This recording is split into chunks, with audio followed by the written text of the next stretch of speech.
Sahi, sir, founder and CEO of Wazirex. We also welcome Supreme Court Advocate Sri Asim Sood, sir, Mr. Prashant Surana, a Forbes awardee and a blockchain analyst, and Madam C.A. Lakshmi Rao, an expert on cryptocurrency taxation matters. We welcome all the four panelists in this platform of ACA. I welcome each one of the members and delegates who has joined at this particular program. As I was continuing the background of ACA, those who have joined late, I once again repeat, it is one of the oldest professional organizations in Eastern India. We have members across from all the fraternities, CA, the secretaries, the CMA, the advocates, and of course the business entrepreneurs. Group discussions are one of our USP, where ACA provides a platform to many of young talents for making their deliberations on various issues of economic interest, thus grooming future intellectuals and professionals in the society. We are regularly organizing conferences, symposia, seminars, workshops, GDs, lecture meetings, memorial lectures, debates, and panel discussion on regular basis to keep our members updated on all the issues of professional interest. Just before a couple of our friends has joined, my colleague Vivek Agarwal has announced our next program till 5th of June. Friends, Imami Group Chairman Sri R.S. Agarwal and R.S. Goenka ji are amongst our patrons. Bharat Ratna and former President late Sri Pranab Mukherjee has also graced our event in the past, besides many other eminent personalities. Without taking much of your time, I must congratulate our chairman Next Gen Committee, CFP Pradeep Lunta, for his untiring efforts. I repeat, he has actually paid very good results. His efforts has paid very good results, and we could have registrations of more than 1,300 today only on this very unconventional program of cryptocurrency. So over to you, Chairman ACA Next Gen Committee, CFP Pradeep Lunta. Thank you, Anup sir. Good evening to one and all present here. I hope I'm audible now. I'm CA Pushpadeep Rungta, the chairman of ACA Next Gen Committee and the moderator for today's panel discussion. At the onset, I would like to point out that we at ACA consider ourselves lucky and are delighted to have such legendary panelists among us. I would like to express my gratitude to all our panelists for being here and sharing your highly valuable insights and knowledge with us. Cryptocurrency has really gained traction in India in really recent weeks. But with the new technology coming, there are even more compelling challenges. As most of these challenges are reasonable. The problems or challenges, among other things, is that the perception have been very contradictory. Where one country might perceive it to be a currency, the other might perceive it to be a commodity. There has been no mutually agreed definition of cryptocurrencies globally. Some consider it as an inappropriate store of value due to the volatility that it has to offer, while others consider it as a good medium of exchange. Thus, sometimes it behaves as a currency, while sometimes it behaves as an asset class. This issue is just the tip of the iceberg. The real story begins when we consider other problems like absence of regulations, community-based trading, etc. It was for these reasons that this mysterious currency come asset class became our agenda of discussions. We have panelists from different areas of crypto world who would help us tackle some complex issues like its safety, regulations, tradability, investability. Our webinar is broken in two parts. The first comprises of individual deliberation by each of the panelists who would speak on their areas related to cryptocurrencies. The second part would comprise of a panel discussion wherein I would be raising certain questions and certain pressing issues that we would get view of from all our panelists. With this, I would like to set the ball rolling and introduce all our panelists so that we can have their deliberations uninterrupted. Mr. Nishchal Shetty, the CEO and founder of WazirX, needs no introduction at all. WazirX is India's top rated and the largest cryptocurrency exchange. He's a computer science graduate, and in 2010, he successfully founded Crowdfire, a social media automation company. In 2014, he was nominated to be a part of Forbes 30 Under 30 Entrepreneurs India.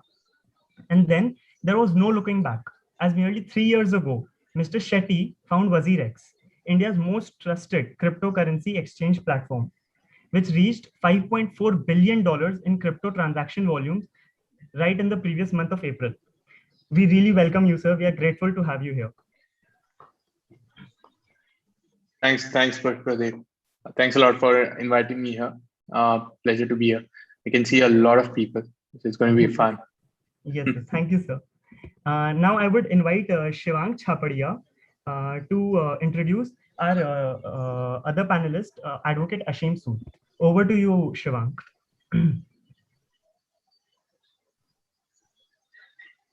Unmute कर there. Shivang को unmute करो, unmute नहीं कर पा रहा शिवांग। विवेक ने Shivang as a co-host. Shivang को, हाँ शिवांग को अनम्यूट करना। Right, am I audible now? Yeah. Great. It gives me immense pleasure to introduce Advocate Aseem Sood, who has tremendous experience in appearing as a counsel for litigants for claims and defenses in courts and arbitral tribunals in India as well as internationally. He is a Harvard graduate who represents his clients in the Indian Supreme Court, Delhi High Court, NCLT, and other domestic and international arbitral tribunals like SA, IC, ICC, LCAIA. He was the principal counsel in successfully challenging the RBI circular which banned cryptocurrencies in India. In the Honorable Supreme Court, in its order, specifically lauded the skillful manner in which Mr. Sood led the attack on the RBI circular. We welcome you, sir. Thank you, sir. Thank you, Shivang. Thank you, Sood sir, for being here. Thank you for having me. I'm privileged to be here. Thank you. Thank you. Now I would request CA Vivek Agarwal to kindly introduce the other two panelists on our in our program here. Thank you, Push. Thank you, President Anup Sangai for giving me this opportunity.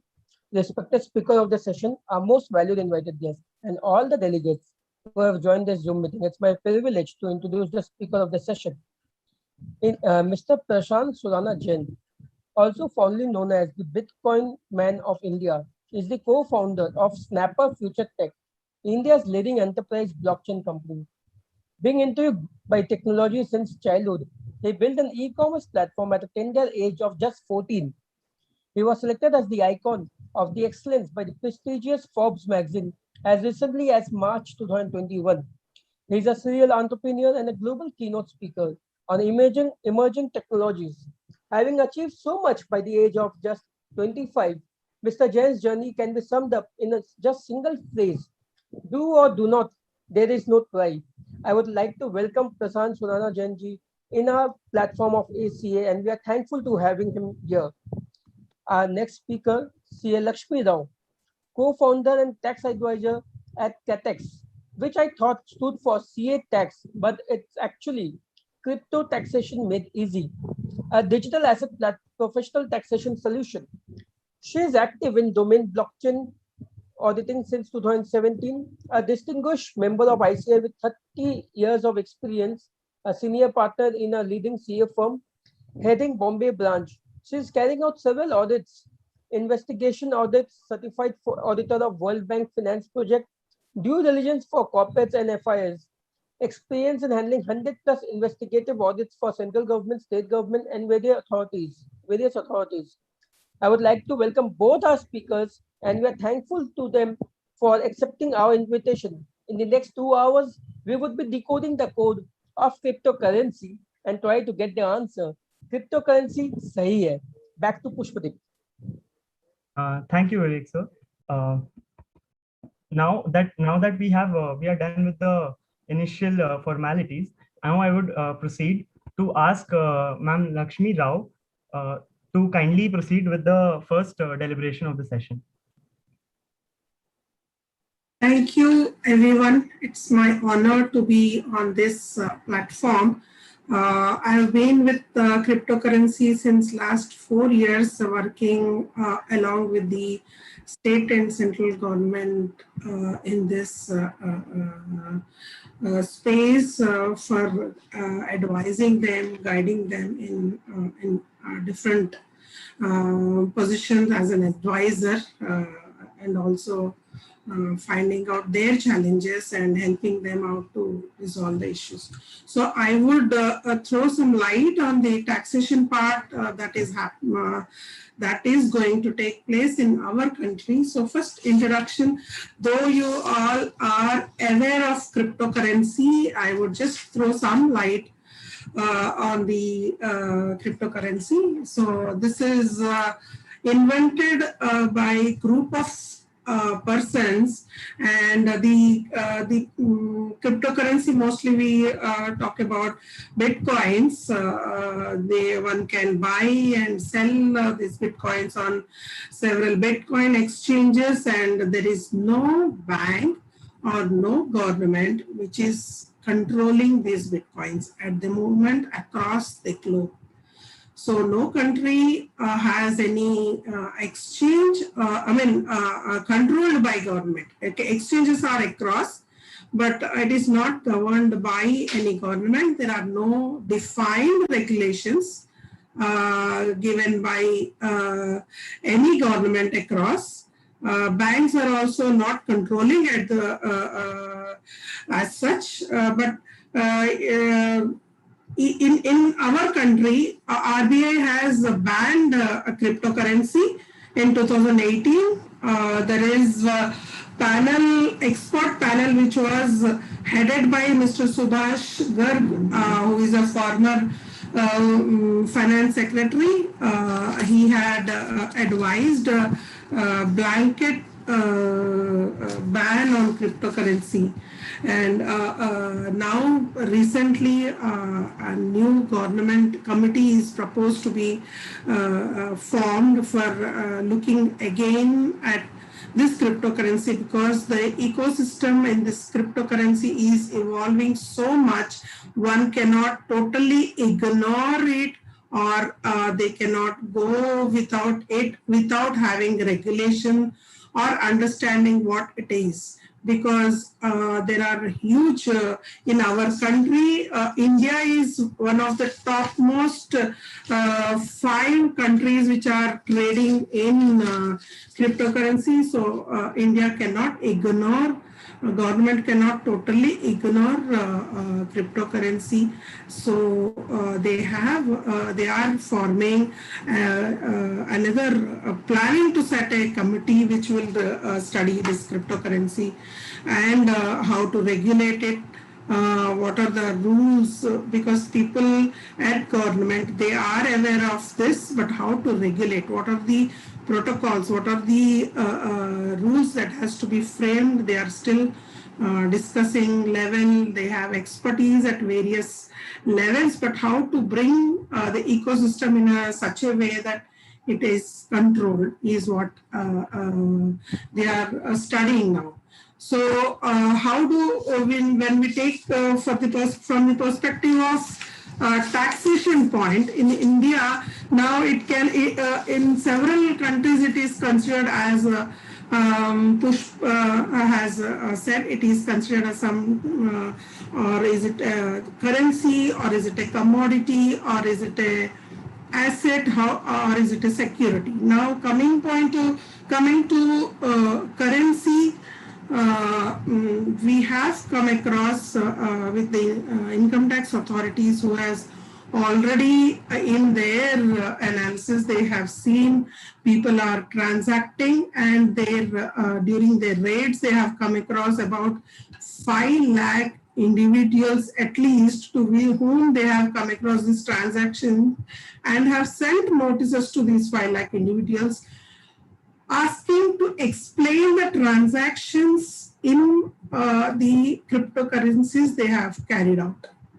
So if the income tax is sending the notices to the individuals, so how the SEC would explain their transactions to the income tax?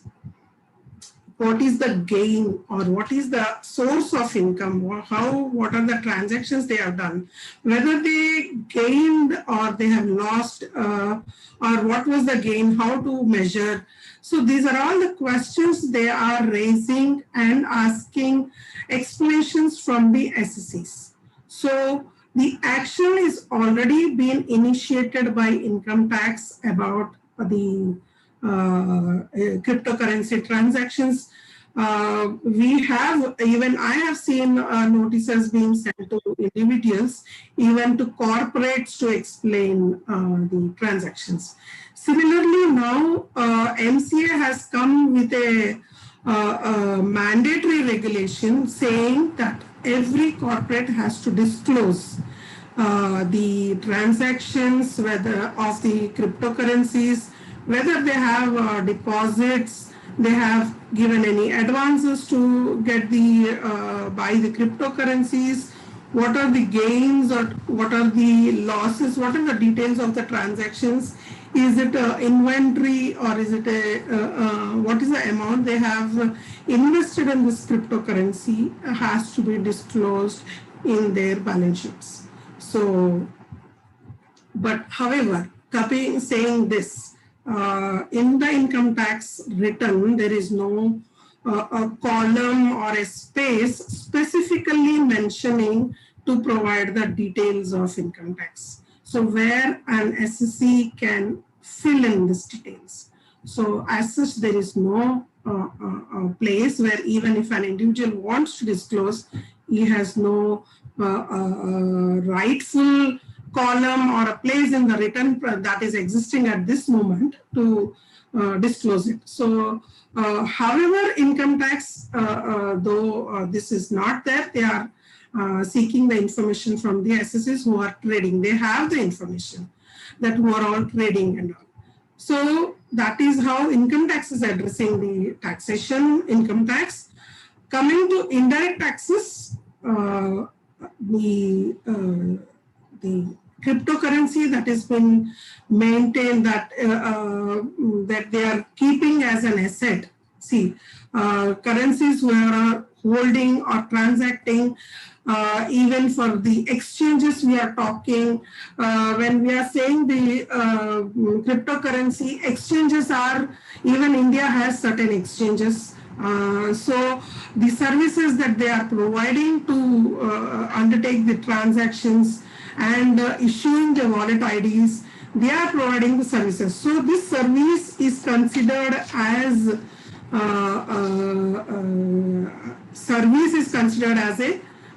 attracted under GST. So GST is attracted, as we say, a negative list. So any service that is provided attracts GST. So cryptocurrency transactions, services provided, these are not in the exempted list. So the GST also is applicable for the transactions, for the wallet services that they are providing, and also the mining, whoever is doing the mining. Also, because they are supplying the cryptocurrencies, they do mine the currency.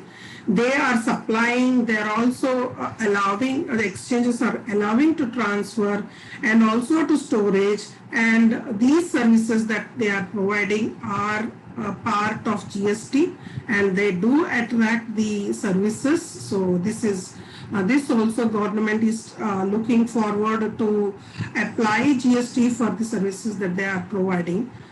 So direct and indirect taxes both are going to, we are looking forward to come, because the new committee is proposing that it covers under GST. So income tax already is rolling. Questions are already raised.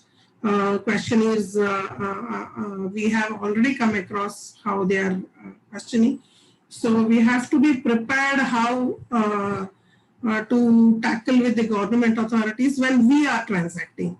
Those chartered accountants or those who are into the field of giving services to individuals to file the replies to government authorities like income tax, we need to know how we maintain the ledgers. The ledgers, of course, wallet transactions are public ledgers. However, for an individual, the transactions that they are making, and they are making the gains or the profit they are earning out of these transactions, have to maintain their records. So it is not like a Tally, it is not like a SAP, or it's not like an Oracle where you maintain the records. These are a different kind of books of accounts or the ledgers which we have to keep to track the transactions we do from, say, for example, I am buying a Bitcoin initially, then I am selling it and converting into Ethereum, then converting into any other currency, digital currency. In such scenarios, I need to account for all those and how much gain I have made. So these are things which we have to maintain. So going forward, government is planning to regulate these and go for GST and income tax on cryptocurrency transactions. So we have to be well prepared for this taxation and provide the services to individuals who are transacting, as well as to the government who are still not clear on how to regulate, what are the rules to be brought, what is to be done. There should be a centralized bank or agency like RBI authority which will regulate these things. So these ideas are being they are there, they are now formulating and they are structuring these things. So going forward, all this will come. We have to be prepared for all this in the coming days. So I think I have been given. So I have not to explain, but I'm just restricting to 10 to 15 minutes. So as it's required to. Thank you, ma'am. From what I could understand is that the government is starting to take note of all these transactions, which it Yes. it wasn't regulating before. Thank you so much, ma'am.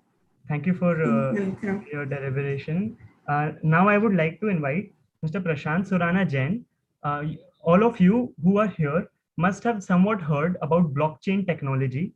Well, we have an expert on blockchain technology, Mr. Prashant Surana Jain himself. Over to you, Mr. Jain.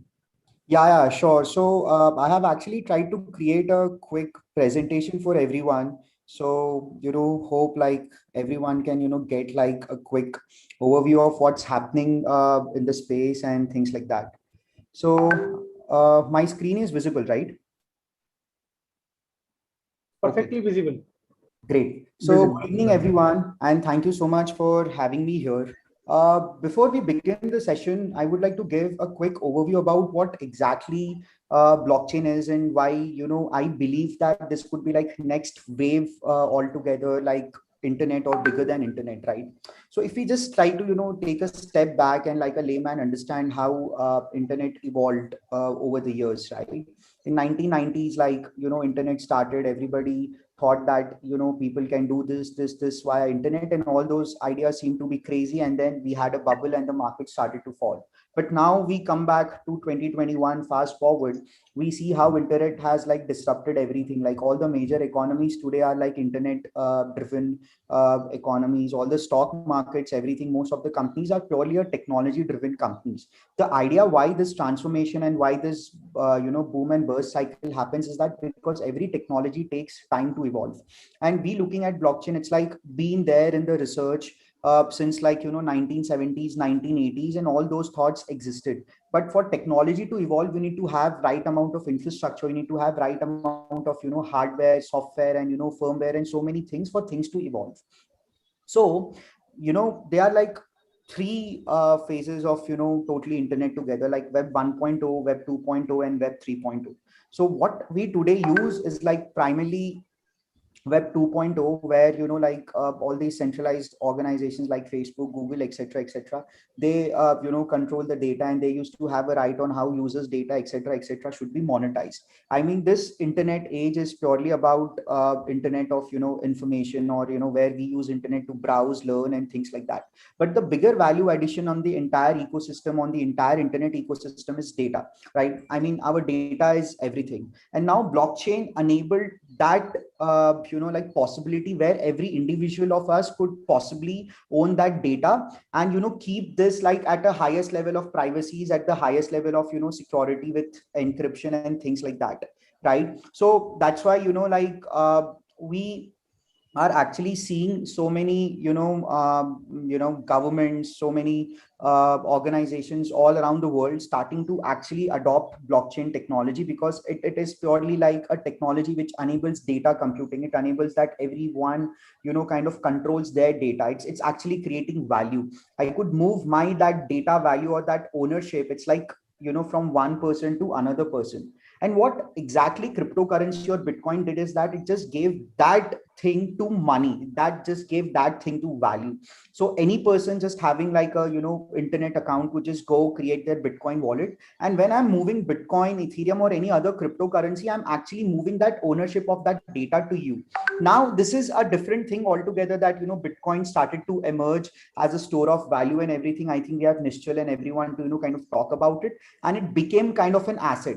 But essentially it's all programmable money. Cryptocurrencies are nothing but programmable money, where I can code, build my applications, build how this entire value ecosystem or this thing should actually work. So now bottom lining to how different things like how cryptocurrencies and blockchains are like disrupting traditional finance is like, of course, crypto tokens. It has emerged like an asset class, like a speculation, and like an like a commodity, like a money, where anyone could trade, anyone could transfer. It's actually creating a foundation for the open financial infrastructure, right? And then you have central bank digital currencies, right? Like it has been in the news where RBI is planning to roll out their own cryptocurrency, right?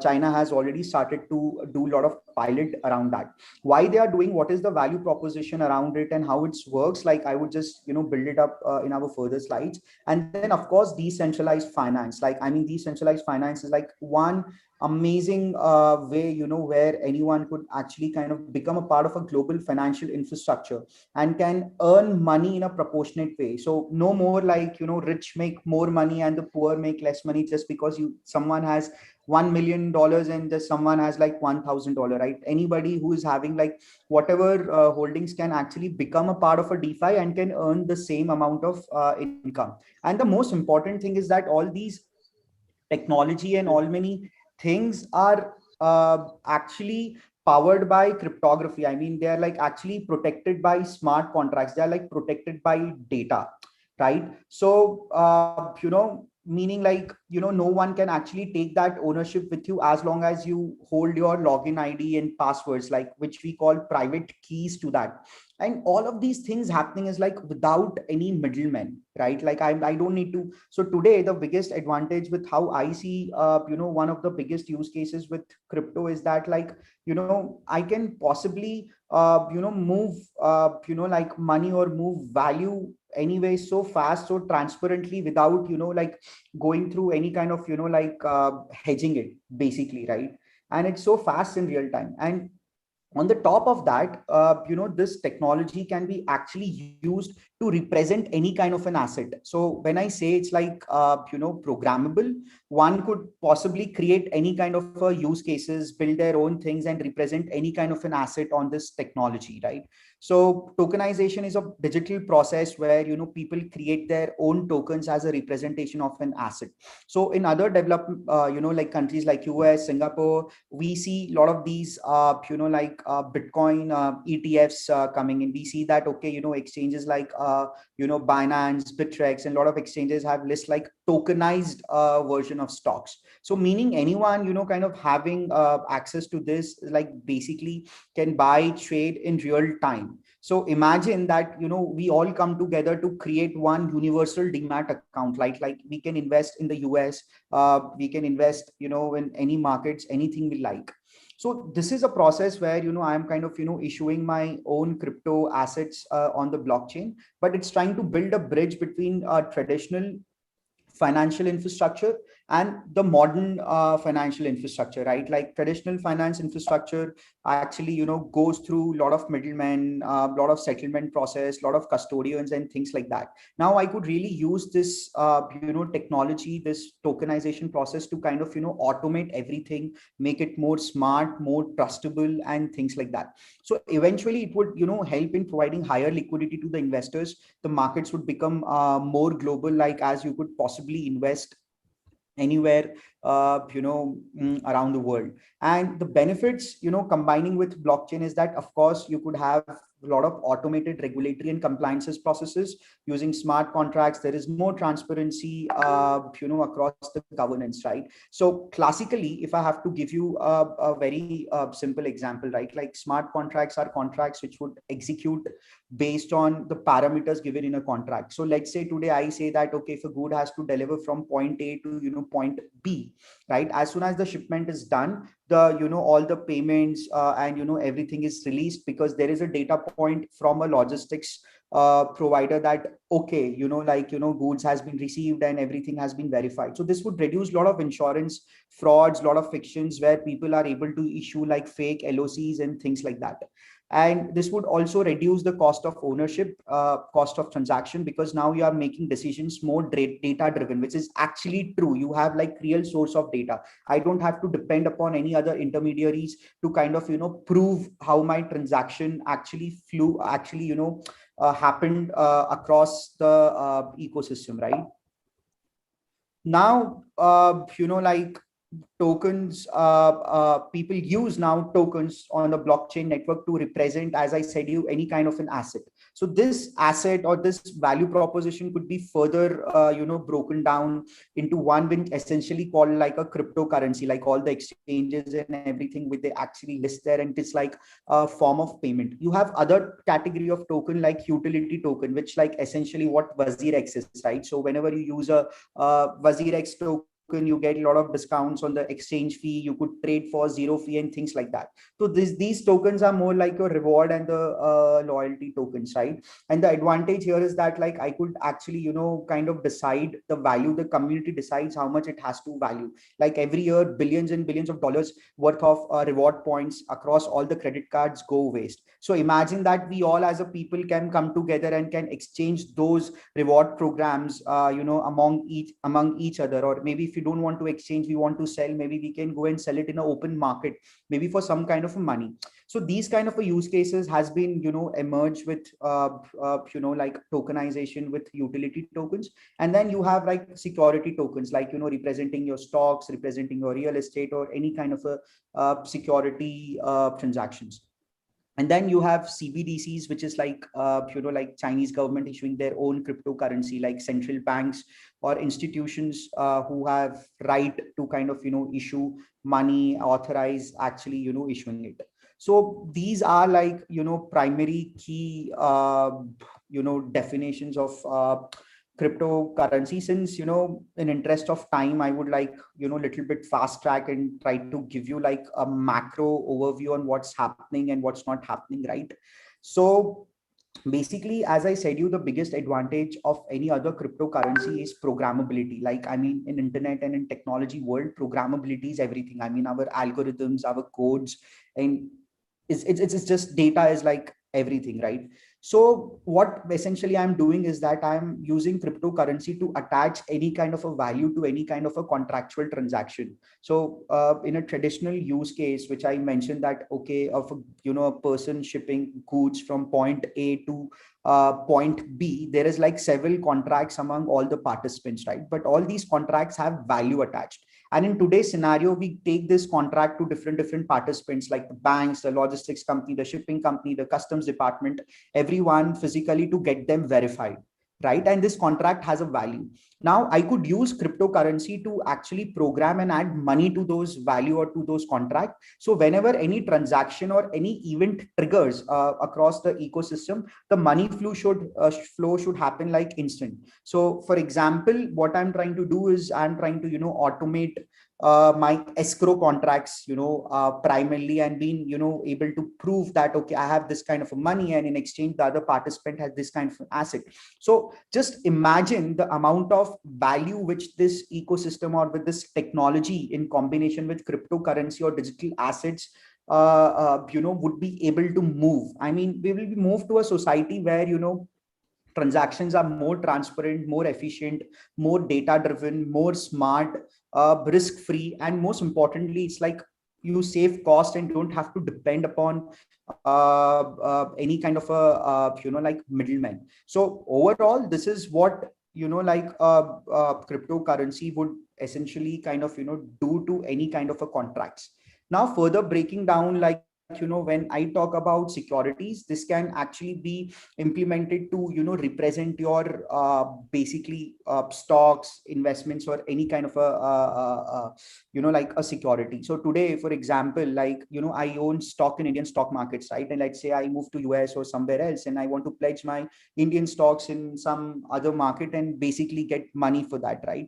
I cannot possibly do that. Why? Because like the American markets or the American regulators, whatever it is like not connected with the Indian ecosystem. And of course, there is no possible way that I could prove this ownership of my data in an authorized way. Now imagine these two, companies coming together, forming a blockchain ecosystem, and I could possibly, represent my this ownership in US and London, anywhere across the globe, and I'll be able to get money, do money, transact, send it to my friends, everyone. So what I'm essentially doing is that I'm reducing down my, dependencies, my limitations, just to one particular ecosystem or to one particular geography, and this is helping me to go more global.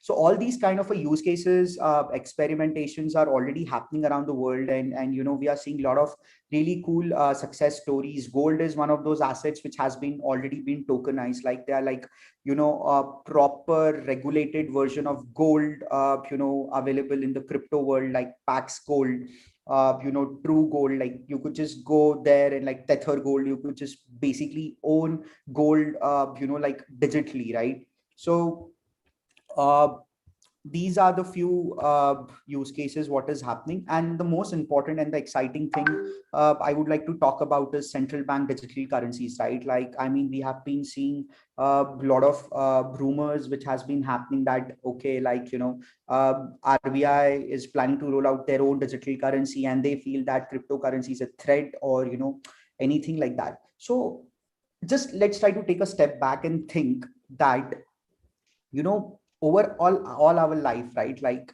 we as users, we as citizens, we have been stopped from accessing a lot of information, a lot of universal finances, and things like that. And I think there has been certain cases where like during crisis, where RBI actually tried to kind of pledged countries gold without even saying to anyone. I mean, we are going across an era where like money printing, government doing any kind of a decision, and like actually killing what value of money is like been happening anywhere. And to them, what they see is crypto, rather than how it can complement, is it's all about power, more autonomy, and things like that. But they don't realize, or we don't realize the fact that the power of community driven ecosystem, or the power of community driven monetary system is like much more marvelous.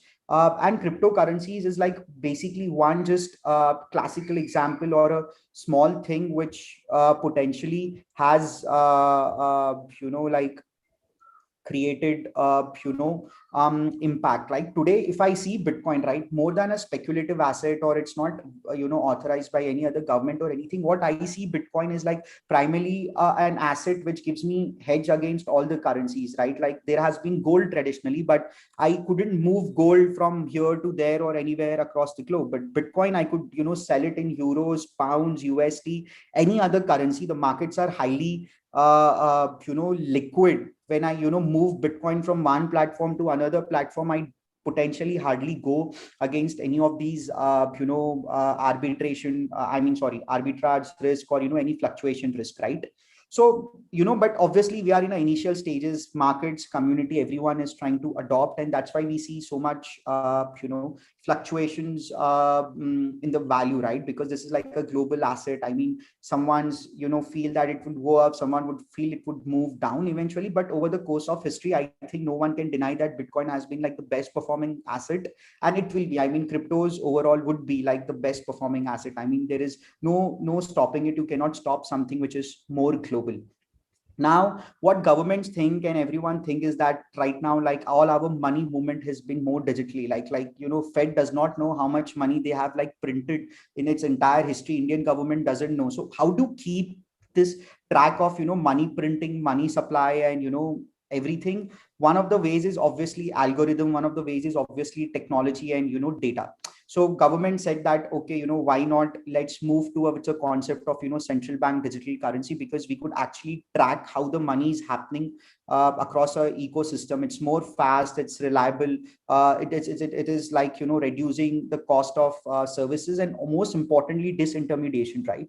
In the previous things, we all basically, I would just take 5 minutes more and just kind of complete this use case scenario, right? So in the previous scenario, right, all our functions are like purely dependent on banks, we rely everything on bank. Like if I have to move goods, or if I have to issue LOC or things like that, I have to depend all on banks, and then banks communicate with RBI for any forex transactions and things like that. But when I use CBDCs and blockchain and digital ledgers, what I'm doing is I'm trying to kind of disintermediate, and then RBI is coming and say that, okay, now I have a program and I have smart contracts, you can just go put in all the details, and the money and the contractual value are unlocked. So these are the use cases where we are seeing. And the most important thing is now the central banks want to have more control over the money. They want to interfere on how people use their money, track everything about your money, and destroy your privacy. So this is basically the era we were like kind of moving across. And like I'm open to questions and answers. So just try to share you the overall vision of how blockchain and crypto could potentially add value to our society. Thank you, Prashant, for the lovely presentation. So what I could gather from the presentation is that the blockchain is basically the backbone of cryptocurrencies today, of Bitcoins today. And we are moving forward and using this same technology for other purposes as well, is what I could gather from the presentation. And similarly, many other ways is many assets are also getting developed over the same technology today. Correct. Right. Thank you, Prashant. Thank you so much for your deliberation.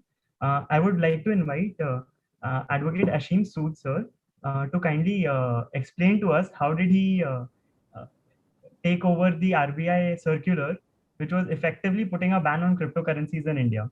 Over to you, sir. Thank you. Thank you, first of all, again, for having me here. It's a great privilege, and I'm quite astounded by the number of audience members who you've gathered on a Wednesday evening.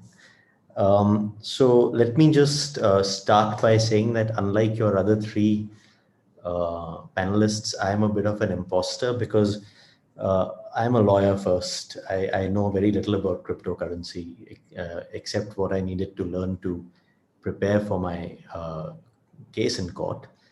And anybody who's dealt with lawyers know that their knowledge is only very surface level. You scratch a little and you won't find much over there. So I won't pretend to know much about cryptocurrency, but I can tell you something about a case I argued in the Supreme Court. And there are some things that you should know, which maybe the judgment doesn't reflect, but most lawyers who would have dealt with such cases would know. First of all, you should know that the case was against the Reserve Bank of India, and that really is one of the holy cows of the Indian financial system. It's given great deference by the Supreme Court, more than the union government is, because you can doubt the motives of any executive, but it's usually hard to doubt the motives of a Reserve Bank, and especially given the kind of function it performs. Today we are challenging their stand on cryptocurrency. Tomorrow someone will come and say that no, the interest rate should not have been raised, the interest rate should have been lowered. So there's a great deference to interfering with the RBI. So that was one challenge. On the other hand, that on the other hand, that very issue sort of is something that, so we were very aware that to get the Supreme Court to look askance at the RBI's action, we would have to create great doubt about whether that action was a deliberated action and whether it was a reasonable action. And what you should know there is that that's the second thing I'd like you to know, that we are living in a country with a constitutional set of values. And one of those values is a fundamental sense of freedom to the citizen. And anything that has a ban on it is fundamentally a violation of your fundamental right. If somebody bans a film, there is a prima facie violation of your right to speech and expression. That doesn't mean all rights are absolute, but it means that your right is there and it's been violated. And then the government has to justify whether that violation was reasonable or not. So the second thing you should know is that the RBI circular acted as a ban, and on its face, therefore, there was something very wrong in, there is something fundamentally wrong with any ban, and I'll come to that later. So when you read the judgment, you'll find that we made 3 arguments. And many people ask me this question, that you lost on 2 arguments and you won the 3rd argument. But I think I'd like to explain what we argued. First of all, we argued that when you look at the RBI's justification for banning cryptocurrency, they had all sorts of justifications. They said that the value of cryptocurrency is so speculative that consumers can be harmed. Consumers can also be harmed because someone can, cryptocurrency exchanges are not regulated enough, and someone can hack into a cryptocurrency exchange and steal everybody's Bitcoin or crypto assets. They also had a problem with the terror financing aspects of cryptocurrency, and similar things in this way. Now, let me say, first of all these fears are justified. All these fears are reasonable fears. But are these fears for the RBI to concern itself? That was the first question that we raised. The RBI is a regulator of banks, of the monetary system, of the credit system, and the financial system generally. And we said that if you get into larger questions of consumer protection, if you get into questions of terror financing, that's not the RBI's domain. There is a parliament sitting here. And if something extreme like a ban has to come about, then that ban has to come about from parliament. There has to first be a policy that parliament has sat down and deliberated, that as a policy, we in parliament believe that something ought to be banned. And then that policy can be implemented by some kind of central agency through the force of law. But tomorrow, if the RBI comes around and says that, look, we have a problem because in this country, because a lot of economic productivity is being, this is an extreme example, but just to make the point. Tomorrow, if the RBI comes around and says that there is an extreme productivity problem in this country because people are drinking alcohol and we are losing man days of productivity because people are being taken in by alcoholism. So we will instruct our banks not to deal with companies that produce or deal in liquor, right? So is that something that the RBI can then leverage and say that we are so concerned with the economy? So there has to be a policy of prohibition that parliament decides, and everyone has to follow that policy. But RBI can't be the lead on policy in areas where it isn't even the expert. What does RBI know about terror financing? And so therefore, that was our first argument, that there's no parliamentary law on this. RBI itself does not have any inherent power to make such a to impose such a ban. The second argument we made was that, okay, let's assume that RBI had that power. Now, again, we live in a country with constitutional values where there are checks on the executive. Yeah, there are people who say that, we have cycles, we have phases when those checks are fairly imposed, and there are phases when people feel that courts are not looking at them properly. But largely our constitutional system is that if somebody has to take a decision, they can't take it whimsically. So tomorrow, if you have to decide that if for example, Pushdeep, you were to apply for a license to, I'm coming back to alcohol, I don't know why, but if you were to apply for a license to manufacture alcohol, the license would have certain objective criteria. What is your capacity? What is this? What is that? Where is your factory located? Now, if you meet the objective criteria, no one can turn around and deny you that license. That's our system of laws. When we say we are a country of rule of law and not of men, that's what we mean. That a district collector or whoever the licensing authority is can't simply say, I don't like Pushdeep, or someone has told me something negative about him, so I reject it. So the argument that we made was that any decision that you make has to be a decision informed by reason. And every time reason comes into play, the reason has to be based on materials. So then we took the court and we said, therefore, and the technical term for this is called satisfaction, that you must reach satisfaction. And satisfaction has certain ingredients, reason, materials. No reasonable man would have, a reasonable man would have reached this conclusion, for instance, based on relevant materials. So then we took the government through the RBI's own, the Supreme Court through the RBI's own materials. And we said that they imposed this ban in February, but in November, they came out with a report which said that cryptocurrency is causing no harm to anyone, as an example. That's one report we showed. They also come out with 6 monthly reviews of the economy. And in those reviews of the economy, they identify all the risk factors to the economy in the future, and cryptocurrency never found mention there. Then there was another report by the RBI which said we don't have the expertise to know what the dangers of cryptocurrency are. We should look into this. There was somebody had filed an RTI which said, did you constitute a committee to even figure out whether RBI should, whether cryptocurrency should be banned? No, we didn't. The other aspect was that this Subhash Chandra Garg committee that was mentioned earlier by the first speaker, the court itself said, I'm very interested to know what the deliberations of that committee were. So there was some investigation by the court there, and those papers were produced before the court. And those papers revealed something very interesting. They revealed that 4 government agencies were asked to give their opinion on cryptocurrency and whether to ban it or not to this committee. Of these, the Department of Economic Affairs was very vociferous that it should not be banned. And it said that we are a country that believes in that has a worldwide name for being a progressive country on information technology and related fields. There are many effective ways to regulate the legitimate dangers of cryptocurrency. SEBI said it should not be banned, and they went one step further. They said we don't even need to regulate it because our laws are enough. Our laws can take care of it. The CBDT, who actually should look at cryptocurrency as a revenue source, was very anti cryptocurrency, and the RBI, of course, was against it. But what we showed the court was that the RBI everyone was asked to give a note.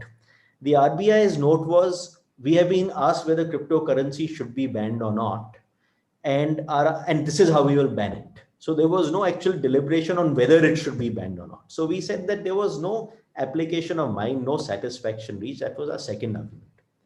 Now the third argument that we made, and all of this, this is all past history. There's more to come with crypto, but I want all of you to know this because ultimately, as I said, I'm a lawyer, and it gives me some pleasure to educate people on not just cryptocurrency, but on how to consider whether a governmental action is justified or not.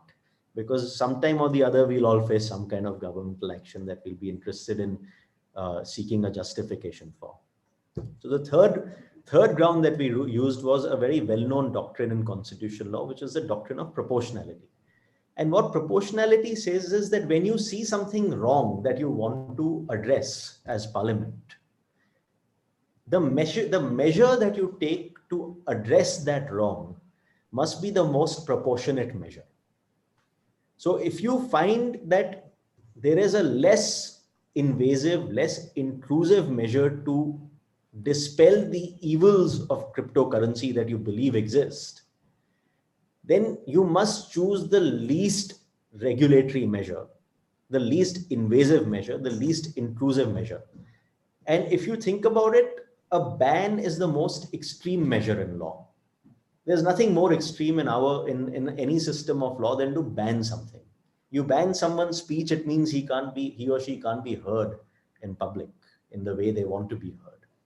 You ban someone's economic activity by saying that I won't let my banks deal with you. You've basically given them civil death. So there can't be anything more extreme than a ban. And there are very few occasions in life generally when a ban is the only measure to deal with something. There are other ways to deal with it. Even when our censor board looks at films, it says cut one scene. It doesn't say ban the whole movie. Yes, it has sometimes, but that's never been upheld by any court. So we told the court that look at what the Department of Economic Affairs has said. It's proposed a whole list of regulatory measures. Look at what countries around the world are doing. Now, there are some countries that do ban cryptocurrency. They're China, North Korea, Pakistan, Bangladesh, maybe Syria. And there are countries that don't ban cryptocurrency, which are the United States, most of Europe, Japan, which is a very active cryptocurrency jurisdiction. So we told the court, you decide which group we'd like to belong to. We've been proud of being a democratic nation with liberal values for the longest time. And this very unthought, undeliberated measure is putting us in the company of countries that we don't really admire for their systems of governance. So there are countries that have proved that regulation of cryptocurrencies is possible. There are countries whose value systems comport with ours and which believe that bans are not the way to go. You should give some free play to human endeavor. And there is a way to regulate them, which your own Department of Economic Affairs has shown you, has proposed. So this is not a proportionate measure. Now, the Supreme Court rejected the first two arguments, saying, because they said the RBI is a holy cow. I'll abbreviate the whole judgment for you. It's like one of those video games, you shoot at the villain and he becomes stronger. So this judgment actually is now cited by the RBI to show how powerful it is. But what had happened was that it was clear to the Supreme Court through these three arguments that the RBI had not acted fairly and honestly in this case. And that was our endeavor. Our endeavor wasn't to win every legal argument. Our endeavor was to show that we've not been treated properly. No thought has gone into it. So when the Supreme Court came down and said, we agree that RBI has the power and we don't think the test of satisfaction applies to the RBI in the same way it applies to a district magistrate, but we think the measure is disproportionate. Now, there's something hidden in what the Supreme Court said there, which is very important. That is the reasons for why I thought it was disproportionate. It said it in one paragraph. And it said the reasons why we think this measure is disproportionate are twofold at least. One, because there is no government law outlawing cryptocurrency. And two, because the RBI has not shown that cryptocurrency poses any danger or damage to the economy. So those two reasons actually find their genesis in our first two arguments on power and satisfaction. So the Supreme Court really accepted in some ways that these are reasonable arguments, but they said these are arguments that apply to the proportionality principle. So that's where we ended with the Supreme Court case, just to give you a background on what happened. What comes next? I don't want anyone to feel that the Supreme Court judgment in any way is a conclusive judgment on the viability, desirability, or legality of cryptocurrency. It was a judgment on the legality of a measure taken to regulate cryptocurrency. Ultimately, the government is going to deal with it, and it will make a law. Now, which side of the spectrum that law falls on will obviously depend on what view the government takes of. We are a country with a large population of young men and women. And they are people with dreams. They are people with enterprise. But any enterprise in today's world needs free play. It needs a little freedom. It needs a little tolerance. And so it will come down to what the government and its experts think that whether there should be that free play or there should not be that free play. But what's interesting is that any law that comes will again have to deal with the same issues. Have you shown the damage of cryptocurrency? Is there any better way to deal with that damage? And have you really, and the short answer is yes. There are many ways to deal with the issues that cryptocurrency raise that don't go to a ban. RBI is concerned it shouldn't be treated as a currency. That's not such an unfair concern. Because ultimately, if the RBI has to regulate the monetary system, it has to know how much currency is floating around in the system, so that it decides whether to squeeze the flow of money or to increase the flow of money. If there's a parallel system running, yes, maybe the RBI has a point, we won't be able to regulate it that well, but they need to show that that danger exists. So far, people trade cryptocurrency, they don't use it as legal tender. But it's very easy to say, I will ban the use of legal tender, but I won't ban the use of it as a commodity to trade, as a store of value. So one is, yes, even the RBI's most direct concern can be addressed, that should it be a currency, should it not be a currency? I'm ultimately a lawyer. I have personal views, but these are all possibilities that the RBI will flag. There are consumer protection measures which can very easily be taken care of. There are terror financing measures. Gold was used to finance terror for the longest time. The Prevention of Money Laundering Act and the KYC norms under that take care of it. And then a lot of people have said that, what about ransomware and things like that? You hack somebody and say, give me money in cryptocurrency, and that's hard to track. There I'd say a couple of things. One, it's harder to track when it's unregulated, because the FBI regularly, including the recent Colonial Pipeline hack, the FBI regularly tracks down cryptocurrency transactions, because cryptocurrency exchanges collate information on people who acquire cryptocurrency. You shut down the exchanges, you lose that traction. And secondly, simply because India bans cryptocurrency, that doesn't mean someone from the United States or Russia or China won't hack into an Indian system and demand ransom in cryptocurrency, because there are many countries around the world where cryptocurrency can be used and traded. So ultimately, there are your fears. You have to face your fears, and you have to deal with your fears in a realistic way and to recognize them for just what they are. If you inflate them in your mind, and if you try and inflate them in the public mind, then you will always reach an extreme outcome. And whether that outcome is a right outcome or not legally, I don't know what a court will say in the future. I'm not an oracle. But I will say that ultimately we live in a nation which is trying to compete with the best around the world. And if something is happening around the world that we want to be a part of, let's have our eyes open to that. And I hope that any legislative action keeps that in mind. That's my piece. Thank you, Ashim sir, for a wonderful deliberation, and I wouldn't like to add anything to it. I mean, you've explained it beautifully, all of it. I would just like to say, I think given the state of condition that we are currently, we might just need you again. Entrepreneurs in India might just need you again to appear for them. And I hope it's kind of bittersweet. I hope so, and I hope not. Yeah, me too. Yeah, well, I'm always available. Thank you. Thank you, sir. Now, I would like to invite none other than Mr. Nishchal Shetty to please take this, roll this ball forward, and please explain to us all about WazirX cryptocurrency exchanges in India. Thank you, sir. Nishchal, if you could take over, please. Hey, yeah. Thank you. I think before that, it's always a pleasure to hear Mr. Sood, and I think he does not appear much on anywhere related to crypto these days, but he's like a folk hero in the whole crypto world.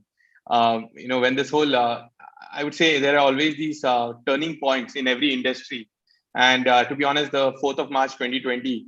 When the judgment was read, it was like one of the, I would say, the biggest turning point for the entire crypto industry in India. And maybe 5-10 years down the line, when we look at a large industry built in this country, probably parallels to the internet would be drawn.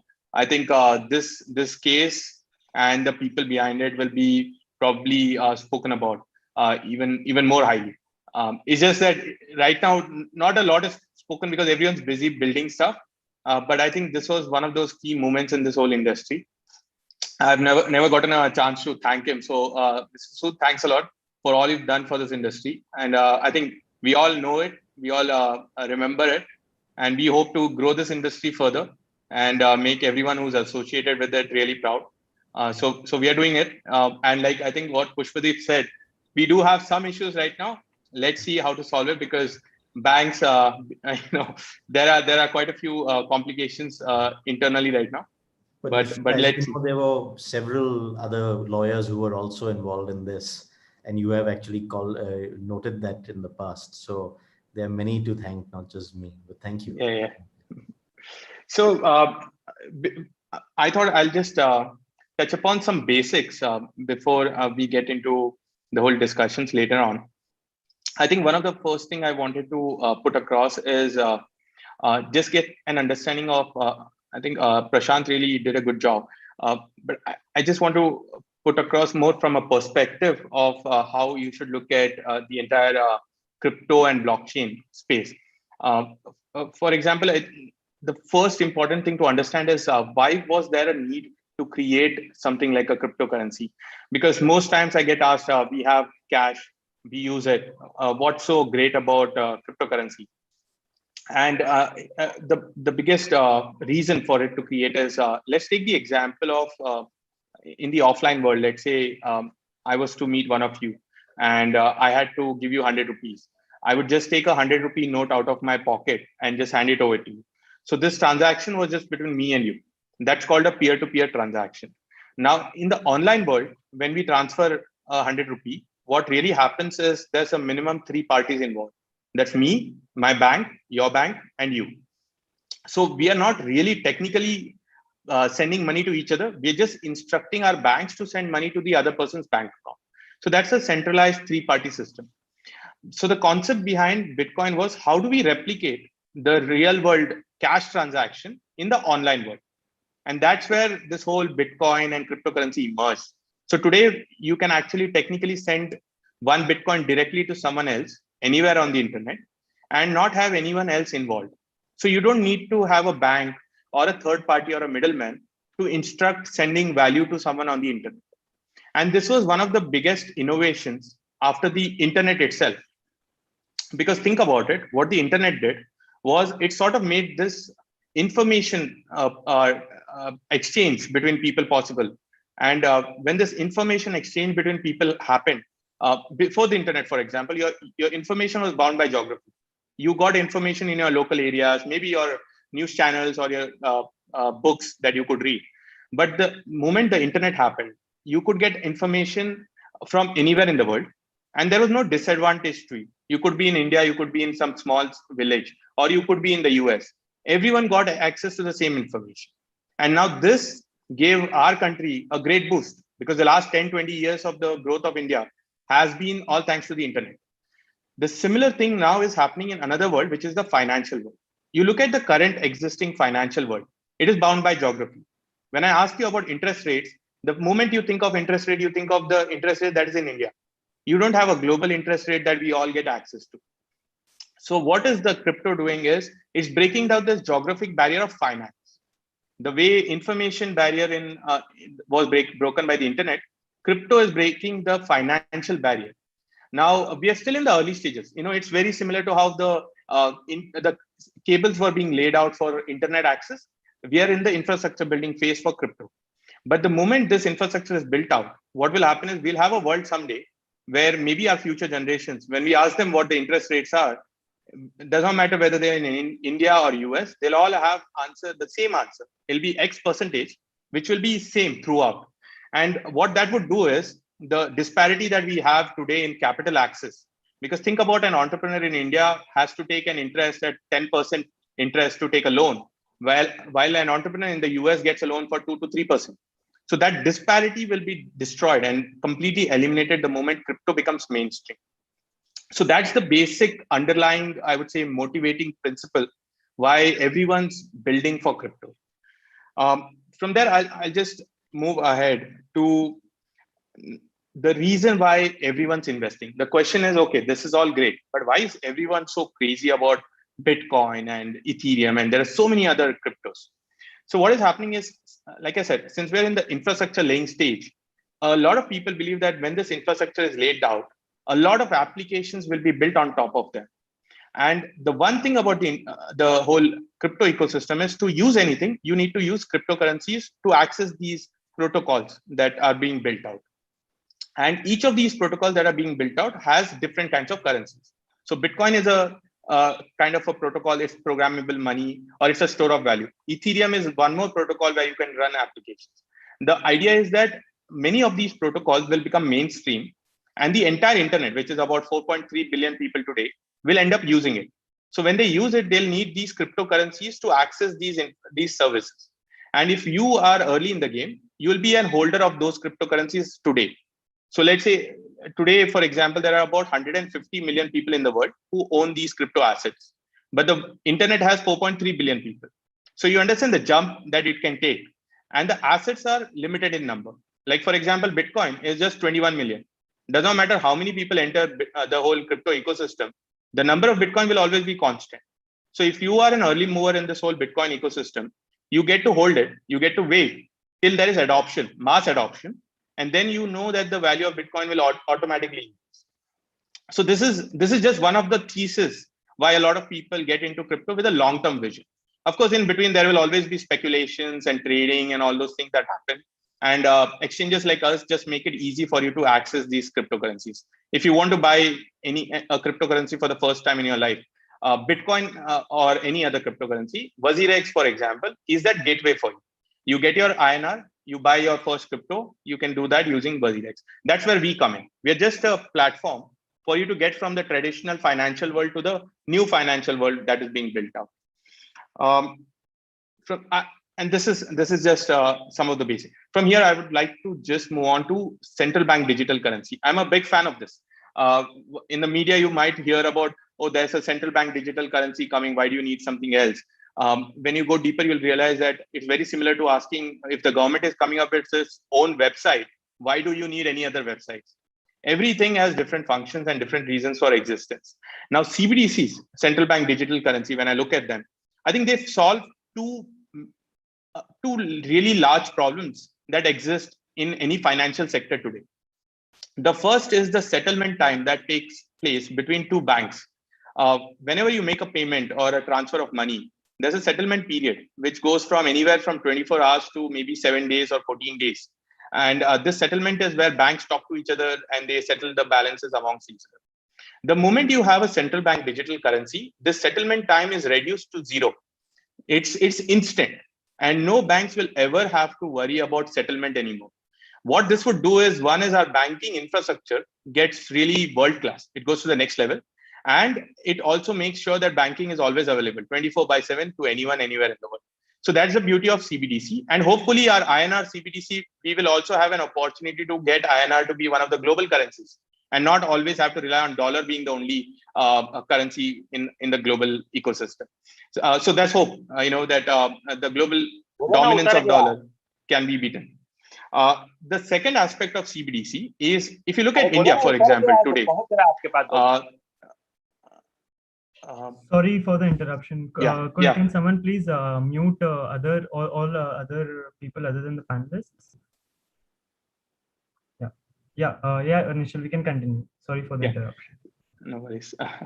So I think these interruptions are fun in digital setups.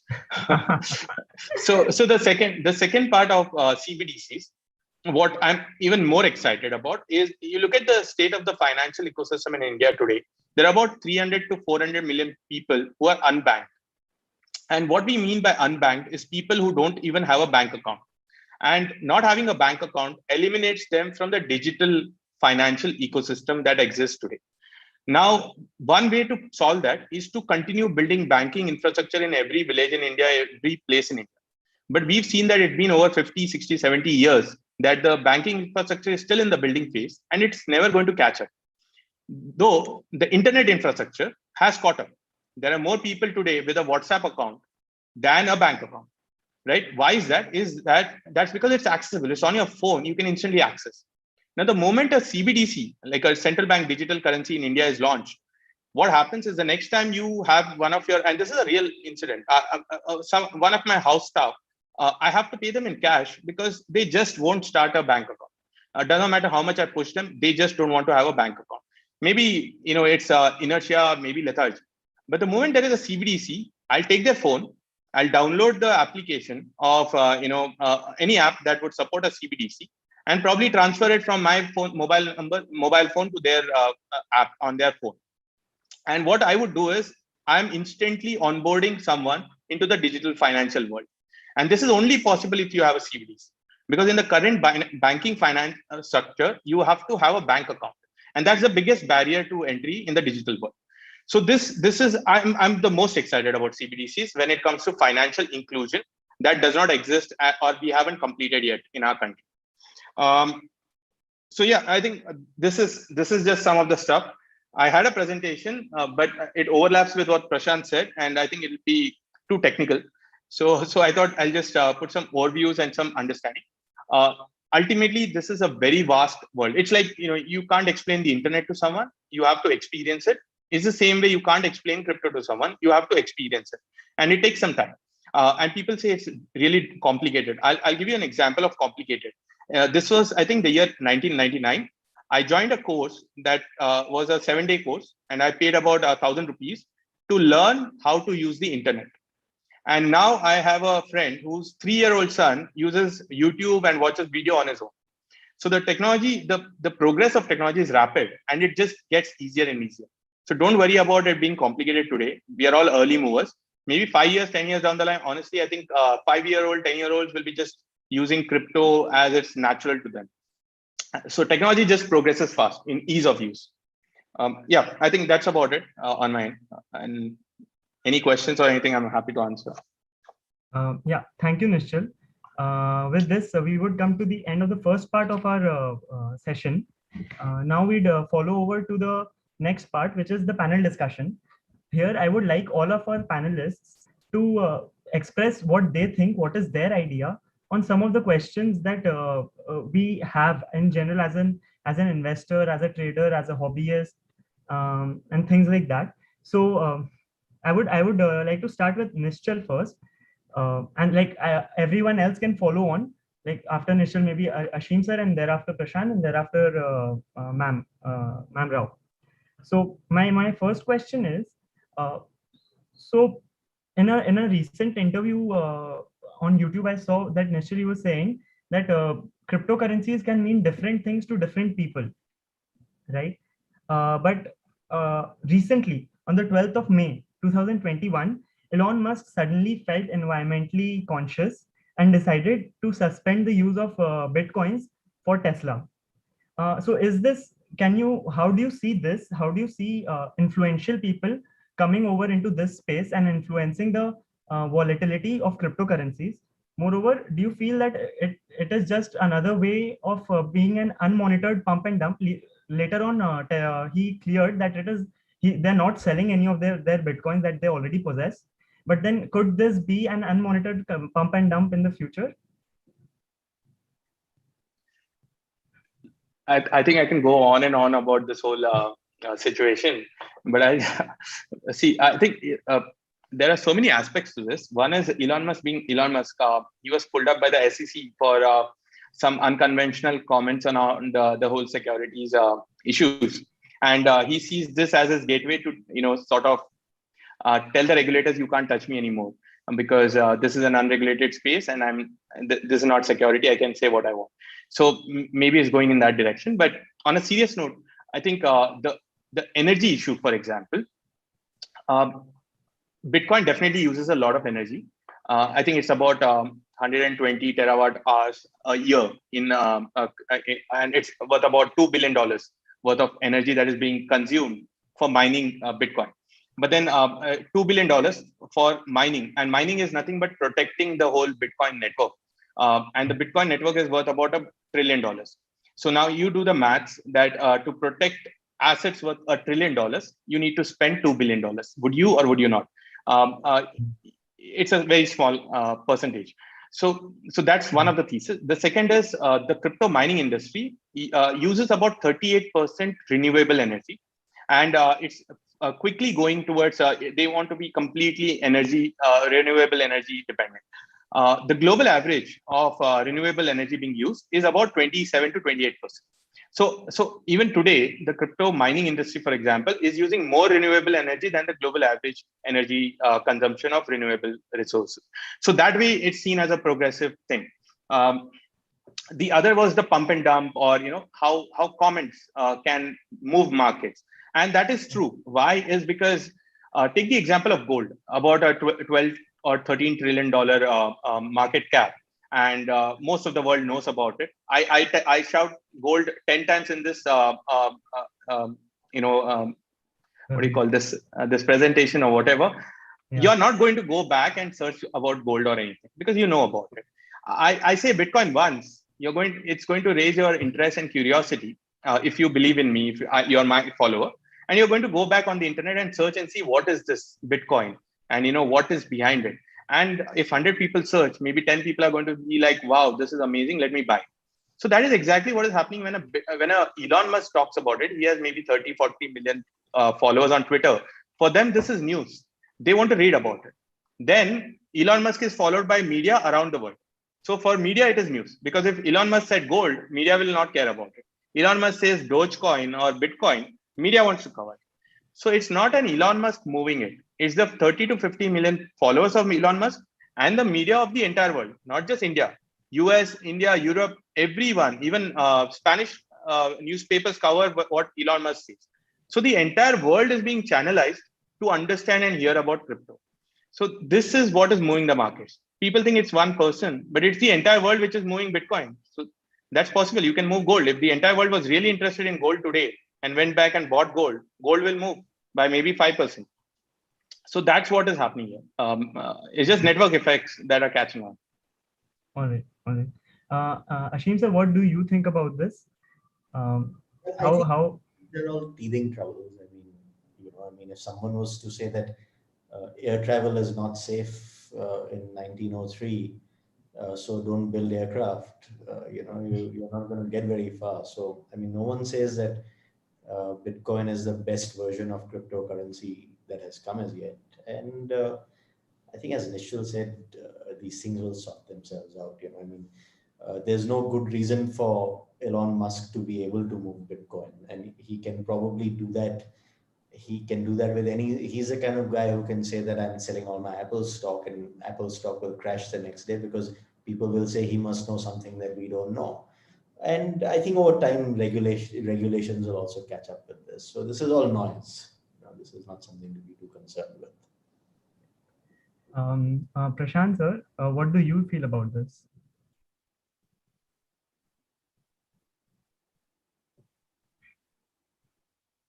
Prashant, do we have you here?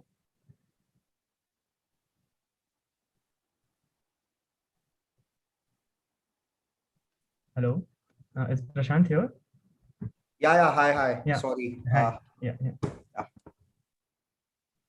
Some technical issue. Yes. So can you please repeat the question again? I just dropped out again. Yeah. So my question was that recently on the 12th of May, Elon Musk suddenly decided that Bitcoin is not environmental friendly anymore. And he decided that Tesla wouldn't be accepting Bitcoins anymore unless they find more environmental friendly ways to mine Bitcoins. Right.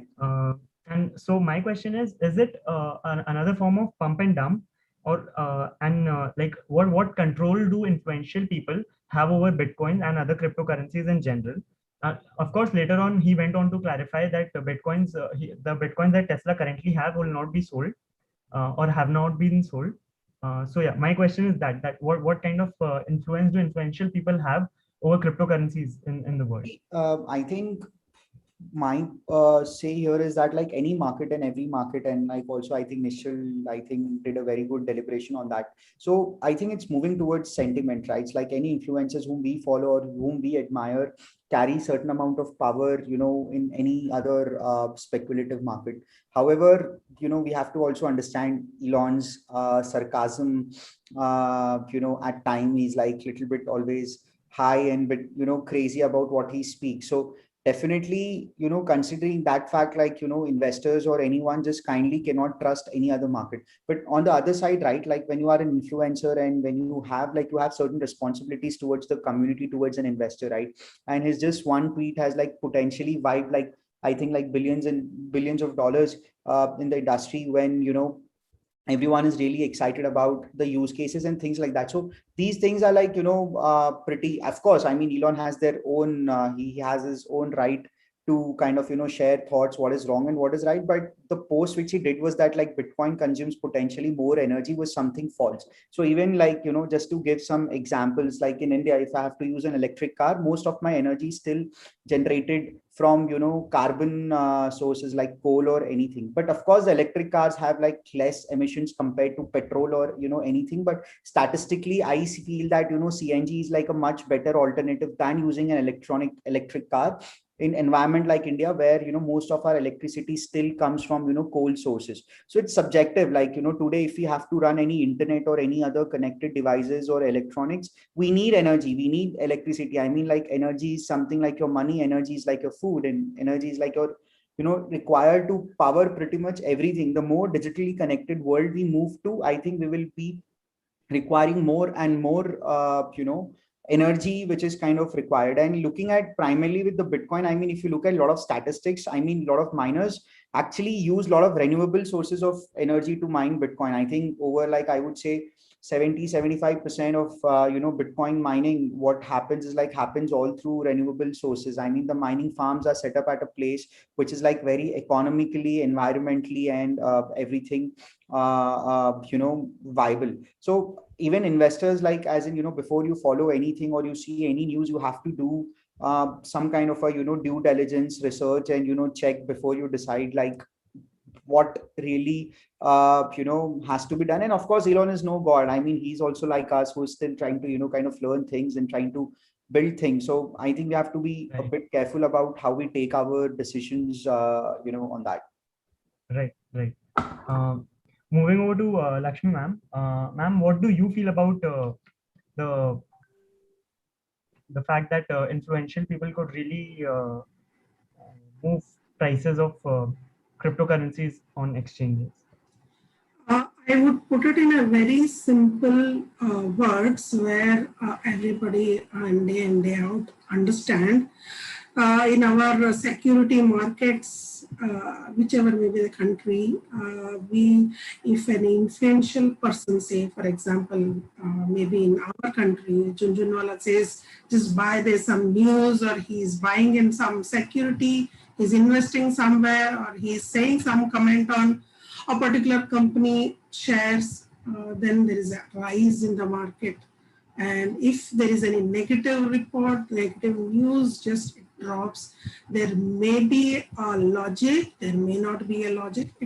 Even here, he definitely being an influential person commented, so definitely there will be increase or decrease in a normal layman's understanding beyond knowledge. That's all. So my next question is that in my run up to the program, when I was doing my research, I was going through the Supreme Court decision, wherein the Supreme Court pointed out, when on comparison to the developed nation and comparing Indian economy, the Supreme Court pointed out that India is not fully ready to take those shocks that come with the volatility of cryptocurrencies. Do you feel that India is not a matured enough market for trading and transacting in cryptocurrencies? What do you think, Mr. Nishchal?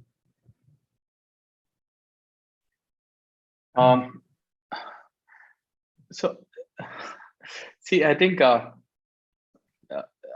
always been of the opinion that the more freedom you give to the people of the nation, the more they'll progress in the right way and bring about economic progress for the nation as well.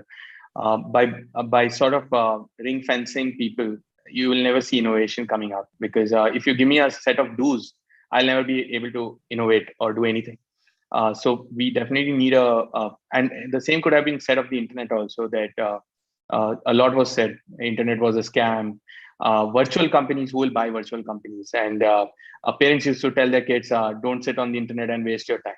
And today you have parents putting their kids first to internet classes and say, learn something, learn to code, learn to build websites. Right. So I think this argument about definitely there is some truth to it, which is there should not be any bad actors allowed.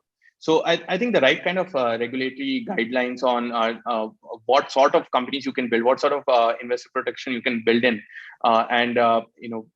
I think all of those sorts should definitely exist, because crypto, you've heard of exchanges shutting down, running away with people's money, or getting hacked. So I think protection from that angle should be there, but not protection from participation. I think that should not be allowed, or that should not be even a thought process in our nation. And I don't think that will happen. I think we are going in the right direction as a nation in crypto. Today there was news about a new committee being formed, which wants to regulate digital assets and not even thinking of it as a currency. I think great move. The government's going to get a lot of fans in all the youngsters in the nation. And I think the government's understanding that also. So not much to worry, I think.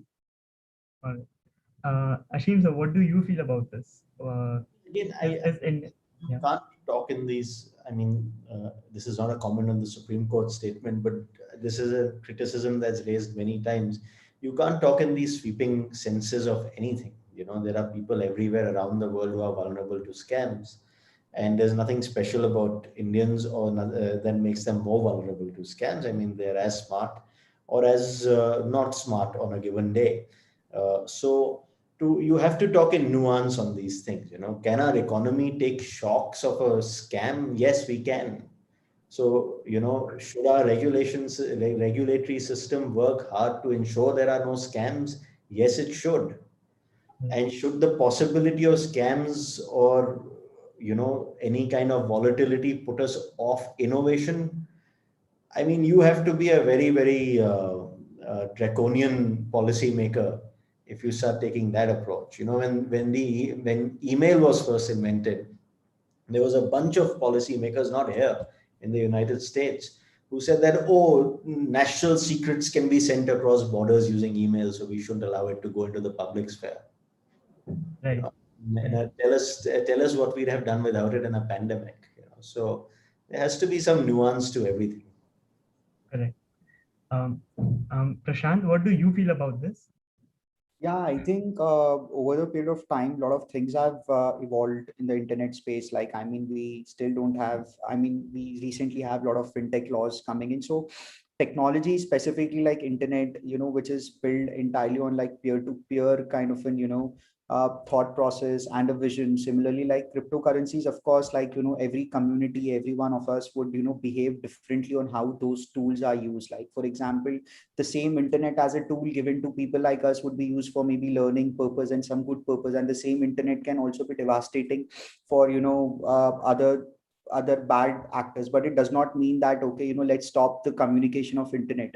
So similarly, you know, like cryptocurrencies are also like the similar things, right? I mean, you cannot really just only look at the bad parts on how things become. It's just that like technological advancement, right? I'm just, you know, kind of using internet to actually, you know, do things much faster, much efficiently, and, you know, things like that. And you know, even as a part of community, if in a peer-to-peer transaction, if no one has any problem for, you know, something like a barter system, I think it shouldn't be a you know, problem to anyone. And the point where, you know, everyone, the governments and everyone is worried about our taxes, our revenues, and everyone, right? If they keep on printing, you know, free money, obviously they'll be like worried about things when, you know, things go on the other side. But eventually I think regulating it would make much sense. And India has all the technological superpowers. I mean, we have like the best resources in the world. We have the best you know, like a fintech infrastructure. I mean, like Indians payments, like fintech infrastructure like UPI, IMPS, RTGS is like really wow. I mean, you don't have any kind of this infrastructure apart from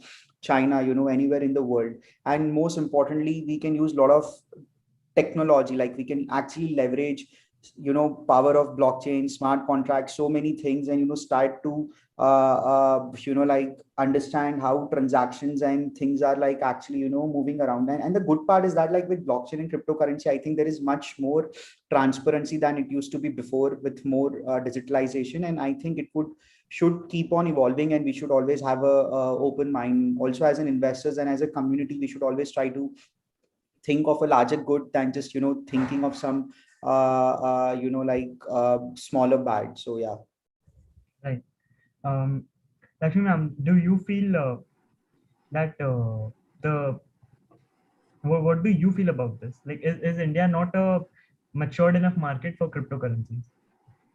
I feel India is enough. Reason being, there are a lot of investors, there are a lot of transactions being done by the Indian market, and it is one of the biggest countries which doing transactions in cryptocurrency. Even government is capable, our Indian government is capable enough to bring regulations. Probably the reason why is they have decided to have a new committee now and revisit the decisions taken in the past, and since it cannot be ignored, they will come out with new rules and regulations, maybe protocols, and the volatility in this cryptocurrency, I don't think will fade in future. It will go forward, having more investors, more people into this arena, I feel. Like currently, we already have, I think, 1.5 crore Indians already trading and transacting in cryptocurrencies. Like two of our panelists rightly pointed out that Indian government is now taking a look at cryptocurrencies in a different light. Like previously, there was a completely, they were at the complete other end of the spectrum wherein they were thinking of banning it. Now they are somewhere in the middle. They think that yes, this has to be something of the future. However, Nishal, do you feel that there is a trust deficit between RBI and exchanges? Because RBI is constantly heckling you guys. So do you feel there is some kind of a trust deficit between RBI and the crypto exchanges? Because it has recently released a diktat wherein again you have issues with deposits again, and it's a constant running issue wherein UPI is not available or banking channels are not available. So what do you feel about it? Is there a trust deficit between RBI and crypto exchanges? I don't think it's a trust deficit. I think it's more to do with not a clear understanding of what the technology is, and what are the things you could do to sort of keep the negative sides of it away and foster an innovative environment. And it's going to take some time, though. As an industry, we are trying to push for more education, and we are also trying to reach out to the regulators, even to our government, to ensure that we can put forward all the documents they need. Like we try to figure out what are the problems they have, and then we try to come up with solutions for them. And it's going to take a bit of time for them to be also comfortable.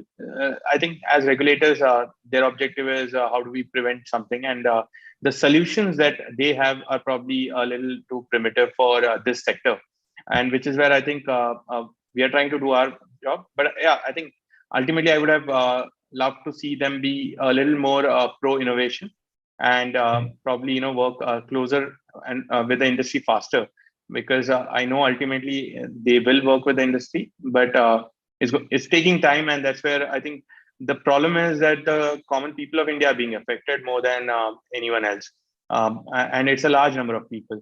So let's hope it gets solved sooner than later. Yes, of course. Ashim, so what do you feel about this? I can't really comment on that. I'm neither an exchange nor am I the RBI. All right. We'll move then we'll move on to Prashant. Prashant, what do you think about this? Is there a trust deficit between exchanges and RBI? See, it's like, let me put this in a very simple way. As a like RBI has like a lot of several functions which they actually do, and one of the biggest worries for RBI is like outflow of money and money laundering, tax evasions, and etc., which could they think potentially happen with cryptocurrencies, right?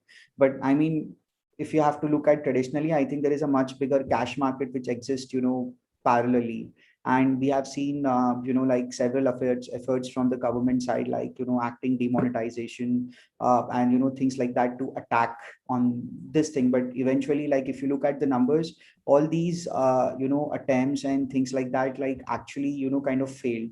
And innovations, technology, and all these things happen at a much faster rate, like as everyone agree that, if we have a more open economy, like, we see now OTT platforms has emerged such a big thing in the country. Like earlier, there were no regulations in the gray area, and now the government is saying that, okay, we need to bring in some kind of a, regulations in this space. And now we realize, looking at the lockdown, that, bringing the regulations across the OTT platforms and allowing them to stream is like a really, really savior for all of us. So similarly, I would also look at, crypto assets as potentially one of those ways. And I also think a lot of times that it could possibly, emerge as, this basket of assets where, like, okay, where, let's say, government wants to hold, physical or sovereign gold, and everybody wants to hold on to, sovereign golds, because you could actually, kind of, lend it or borrow money,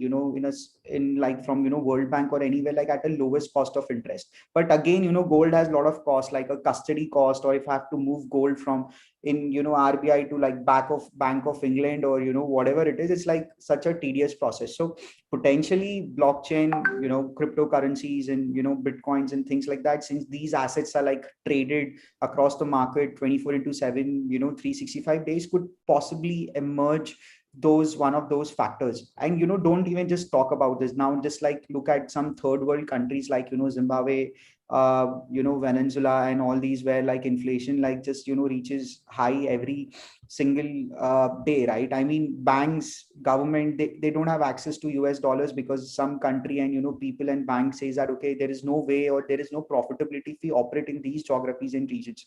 So some currencies or some, financial system which is powered by internet, which is free for everyone, is like a really savior. Like, imagine a small college going kid can just use a smartphone or a laptop and possibly could mine some of those like Chia, Filecoin, whatever those crypto assets which exist, and potentially get hand of US dollars. So at least they can, kind of survive and things like that. So I think we have that side of a thing, and also we have developed economy, and India is still, hanging on in between, I think, which is happening for more like a greater good. And I think we are going to see a lot of, things happening around it. IAMI, we have a lot of good associations, very credible people like Nishil, Ashim, and everyone in the, like the committee, and trying to, educate government, trying to say them. We are trying to like prepare a lot of, reports, statistics, that how it could possibly, impact and, be good for the overall, ecosystem. So, yeah. Right.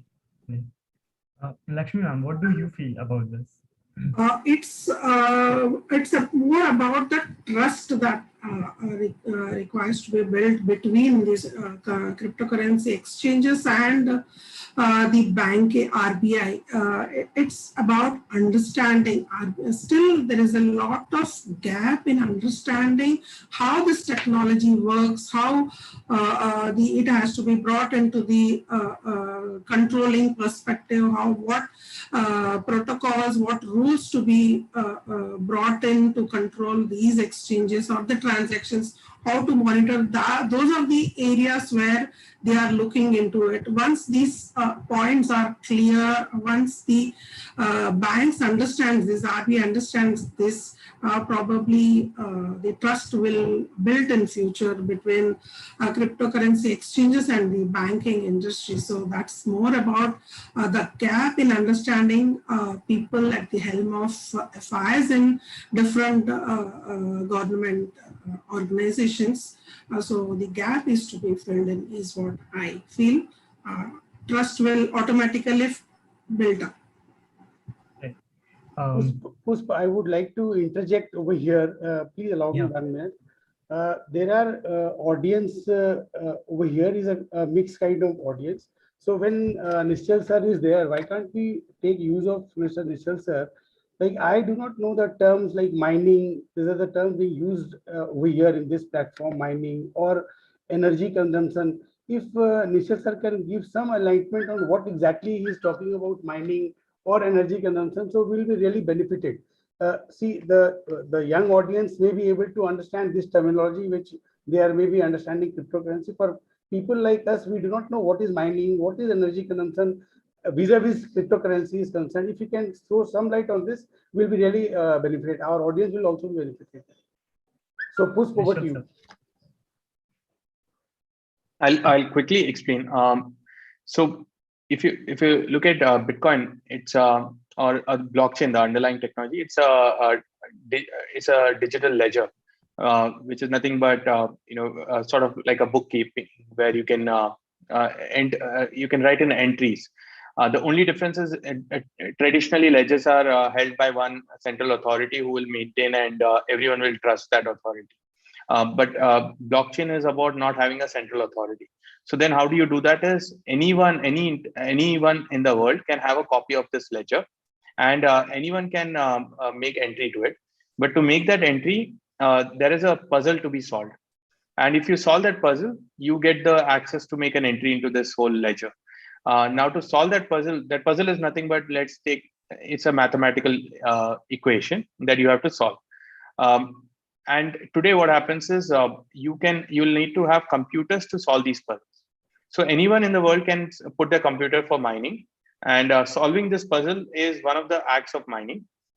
The moment you solve a puzzle, you're rewarded with Bitcoins. So every 10 minutes, there's a puzzle to be solved. And every time you solve this puzzle, you get, as on today, you get about 6.25 Bitcoins as a reward. And once you get that reward, you can then make that entry, and all the other computers in the network will verify your entry. And if 51% of the computers in the network verify your entry, then your entry is accepted. So this is how an entire digital ledger is maintained without a central authority. It's more like a democracy where, and so this whole act of securing the ledger and solving that puzzle and writing into the ledger, that's what is called as mining. And now to do that, the thing is, in let's say 2009 and 10, you could do it on your personal computer. But today, the difficulty level of this puzzle has increased so much that you need large servers and large server farms. So, and that's where the energy consumption question arises. That since you need large server farms, there's a ton of energy being used just for solving this puzzle. So a lot of people are questioning, do you need to really solve that puzzle? Do you need to do it this way? Because there are other ways to secure the network. So that's going to be the classic discussion around energy consumption. And mining that's all, just computers solving puzzles. That's all that mining is. Thank you, Nishant. Thank you. So moving on with the last question, and then probably we can take one or two questions from the audience. My last question to our panelists is that Bill Gates said that he's totally betting on a collapse of Bitcoins. Even Warren Buffett went on to say that he questions its legitimacy because they are financial products invented out of thin air. So do you think somewhere there is a generational gap which has taken them by storm, wherein they are not able to understand what this new technology is? What do you think about this, sir? Mr. Sir. Look, I think everyone's entitled to their opinion about innovation and the future. And not every time do you have to be right. For example, Microsoft was wrong about mobile. And the results are in front of us. They could not really get through. And Google and Apple were right about mobile phones. But Microsoft did a lot of things that were right. They were right about operating systems. Just to get one innovation right in your lifetime is good enough to retire as the richest man in the world. So I think it's fine. There's nothing wrong with him saying that he does not trust it. He's done great for the world by bringing operating systems. But I think there are a lot of entrepreneurs who are positive about it. Elon Musk, even if he does make fun of things at times, he's a big believer of this technology. And you have large Jack Dorsey, for example, the Twitter's founder. He's a big believer of cryptocurrency. Mark Zuckerberg is a big believer in crypto, and you've seen Facebook attempting to get into crypto. So you have enough people on either side, which is a good thing and a healthy thing for this entire ecosystem, because that keeps you grounded also. Otherwise, I think you wouldn't solve problems if there are no questions raised. So that's all this is. It's fine. Right. What do you think about this, Ashim sir? Yeah, I don't know if it's a generational gap. I think there are people who are more conservative and there are people who are less conservative. And it is something new for everyone. And some people see the risks. It all contributes to the debate. And I think that there should always be an open debate about everything. And the moment you start shutting down people for having an opposite point of view, you're going to climb up pile of hubris and come falling down. So it's okay. That's how it is. I'm sorry, I'll have to pause my part of the questioning here because I can see a lot of questions from the crowd.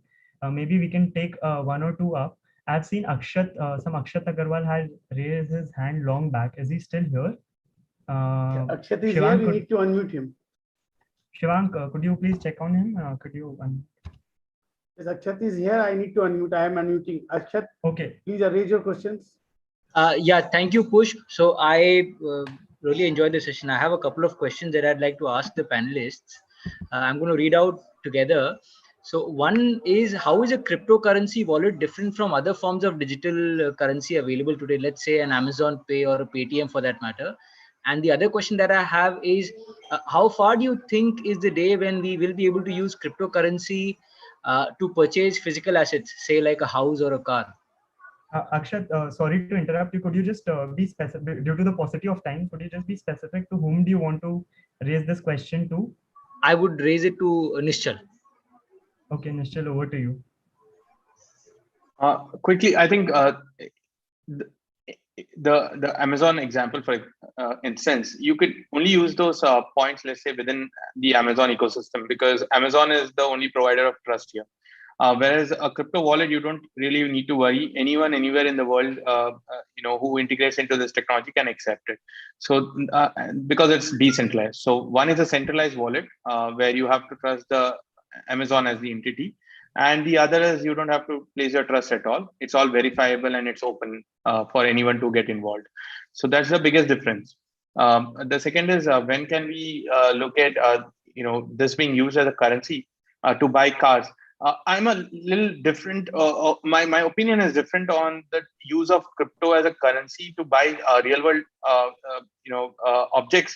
Simply because I think in India we have one of the best fiat systems for offline world, which is your UPI, and our banking system is one of the most well developed in the world.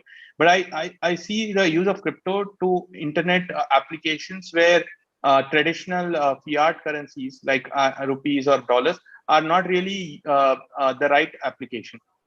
To give a simple example, micro payments on the internet, where if you want, like today, for example, if you like something, you do a like or a heart, and that's how you reward the creators. But tomorrow, maybe you could make a very micro payment, and I'm talking about 0.001 paise. Let's say very, very minute micro payment, which is not technically possible with INR or USD or any other, because the payment gateway charges itself starts from 1 cent or 5 rupees. So these micro payments are technically possible with, let's say, crypto, for example. And that's where crypto use cases will emerge. On the internet, where today the regular traditional financial systems cannot be applied, that is where I believe cryptocurrency will come in and get used. So I look at them as, what is not solved today is what crypto will solve. Thank you, Nishchal. That answers my question. CA Karthikeyan Kathur. Yeah. Thank you for this opportunity. So I have a very small question. So when we call cryptocurrency a decentralized ledger, and say suppose the government wants to regulate this sector, so can the government in a bid to regulate the sector, can it access this decentralized ledger so as to understand what kind of transactions are taking place and between whom? Right. So is that an option that it's to Nishchal. All right. Yeah, see, the beauty of the ledger is that it's open and accessible to anyone, anywhere in the world. So governments, you, me, anyone, it's a common system for anyone to access. So and it's completely public, by the way. So the ledger is public and you can access. I think one of the direction you're probably going with your question is anonymity and how to traceability. And the good part about that is to, let's say, buy your first ever Bitcoin, you'll have to use an exchange in a country. You'll have to use a banking system, provided there are the right regulations. And this is what, in fact, we as an industry are pushing for, is the entry point and the exit point for converting INR to Bitcoin and Bitcoin back to INR. That is where you can bring in regulation, so that after that, let people do whatever they want. If there is a bad activity, you can use a digital ledger, trace back that to an exchange where it emerged from, and then look at the KYC and catch the culprit. And that's a beautiful system where the government gets comfortable, and also innovation is not affected. And this is where most of the countries are going towards. US is already very deep, where without a license you can't have an exchange, and you need to be registered in US, the country itself. With this, they made sure that the entry and the exit points are under control. After that, they're not really bothered much how you use it. If there is any wrongdoing, they'll come to the exchange, get your data, and then trace you back and see your activities. I think we can take one more question from Rohan Jain. Yeah. Yeah, this question is to Nishchal. So I have this question regarding one interesting data point that you mentioned, which was on the consumption of power, I think 120 kilowatt hour or something. And we came to a conclusion that there is a total amount of $2 billion on $1 trillion value, if I heard it correctly. So firstly, the question here is this $1 trillion denominator that we take, that itself is so fluctuating. So this $1 trillion was probably when Bitcoin was $60,000, and now that we're talking as we speak, it's at $30,000. So that ratio firstly doubles over there. That is point number one. Secondly, is it better to see it like this, whether it's $2 billion on $500 billion, or is it should we really see it as to how much times consumption we are doing as compared to traditional ways of, say, using the currency? If that itself is, say, 50x or 100x compared to traditional, then that is what we need to focus on. That's that.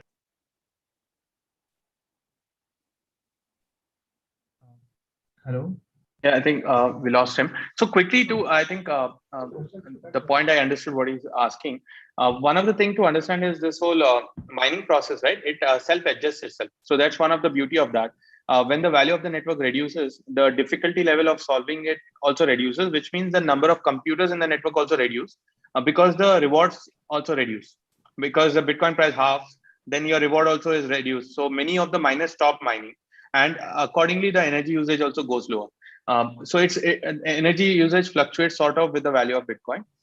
So that's one. The other is comparing it with traditional. Definitely, if you compare it with the amount of money that and energy spent to secure, let's say, traditional assets, it's far lower. But again, I think multiple arguments can be made. Yeah, nothing is wrong. Could I just take one more question? There is one lady, I believe, Gyan Chapai. If you could, I would just unmute yourself. Hi everyone, this is Gyan from US. I'm a CA, and me and Vivek Agarwal, we were classmates in CA curriculum. So when Vivek sent me this link, I was so excited to join here. Yeah. So my listed question is, I recently joined an organization where I work as a director, financial planning and tax strategy. Out of 10 clients, I would say 5 clients would have cryptocurrency transaction, and those are mostly high net worth individual. And recently, for example, one lady, she bought crypto for $50,000 last year. Now the value is $150,000, and she would ask my advice, like my firm's advice, how should I save taxes? I know the taxation in India and taxation in US is different, but I would like to understand from our expert, from panel, going forward as a CA, as a finance advisor, how should I take this? Sorry, my baby. I'm sorry. I believe we got your question, ma'am. I would direct that question to Lakshmi, ma'am. I believe. Yes, I would like to take this as a cryptocurrency tax advisory in future, because this is a growing market for us. And any piece of advice is really appreciated. Thank you so much. Thank you. Going forward, there is a dearth of money and income in this arena is there, which government just cannot ignore without looking at it. They definitely need at this point of time to look at it again and look under which this taxation has to happen and how to collect the taxes. So for that, they have already started their exercise. Here they are considering it as I said, whenever there is a transaction being the cryptocurrency held for more than 3 years, they are considering the way we have already income tax rules. Presently, they are under the same rules unless some new act or new additions to the Finance Act is added after the committee decides to regulate this. But for the present, it is that the normal rules of income tax that we have, if we have an asset cryptocurrency purchased, from the date it is purchased to if it is less than 3 years we are holding and then selling, then it falls under short-term gains. And if it is more than 3 years you are holding, you are attracted with the capital gains. In the normal course of taxation arena, they are taxing. Similarly, if there are any deposits, there are any advances given by corporates or individuals which are not disclosed, eventually they come during their investigations and their raids when they come across the wallet IDs and the transactions. As these wallet IDs are public ledgers, anybody can see. If they come across any wallet ID and they see huge transactions in this, they will definitely ask for the explanation. They go deep into it and they find if the income is generated out of it and if the money is being used to have these wallets, and they seek information from exchanges, the KYC details to whom these transactions are done with, and they seek all the information from the exchanges. Then they do tax, they are collecting taxes on these. So presently, the transactions are the way we do in a normal financial transactions, the way long-term and short-term taxation is applicable, that is applicable. Going forward, there would be certain changes that are expected. When those changes are there, then we have to get into that regime. Before that, until then, it is our normal Income Tax Act, which is applicable for the benefits or the gains that are made out of the cryptocurrency transactions.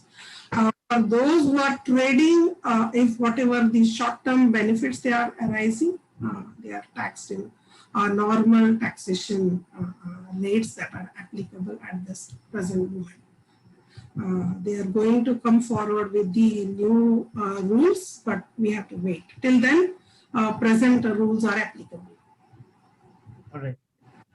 Thank you, ma'am. I would like to hand over the proceedings to CA Tarun Gupta to go ahead with the vote of thanks, and so we can wrap it up for the evening.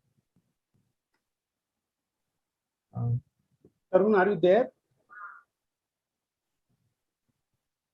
Yes, I am there. Yeah.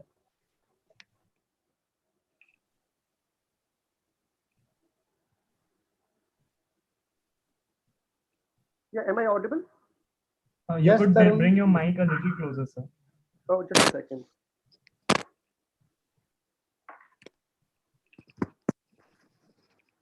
Tarun is our ACA's currency person, so he has to little more louder. Yeah, is it audible now better? Yeah, Yes, yeah, better Tarun. now. Yeah. Please go ahead. Okay. Thank you so much, Pushdeep, and thank you so much, President, for this opportunity to give a formal vote of thanks to today's, I think, wonderful session.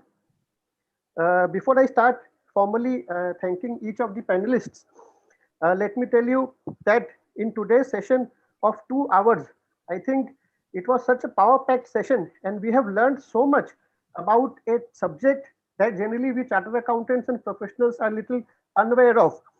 And it has been so, the journey has been so made easy that I can say that such a complex topic has been explained in such a lucid manner by all the participants. I think it has made the journey very easy. It is really mind-boggling. the way the participants, the panelists have explained the entire concept. I think if after today any participant is investing in cryptocurrencies, the credit, good or bad, can be taken by the panelists. I will start first with CA Lakshmi Rao, madam. Ma'am, thank you for starting this session, because the words that you said, income tax, GST, MCA, returns, taxation, I think we are all aware of it, and that made our starting very easy. We could understand the terms and we could really connect with the subject very easily with your deliberation. Thank you, ma'am, very much for the entire deliberation. Thank you, sir. Thank you all. Thank you. I will just share a e-memento that we have, ma'am. Just a second, let me open my screen.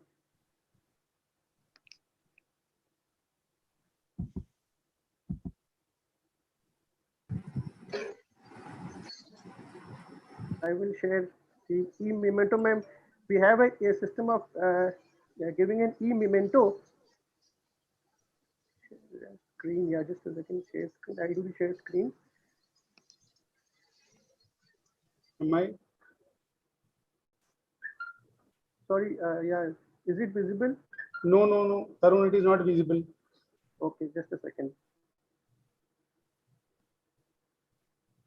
Yeah. Yes. Now it is visible. Yeah. Okay. Thank you. Thank you, ma'am, Lakshmi Rao. Thank you so much, ma'am. Thank you. It's a great honor to be part of the this seminar, and very grateful to you all. Thank you. Thank you, ma'am. The second panelist for today, Mr. Prashant Surana.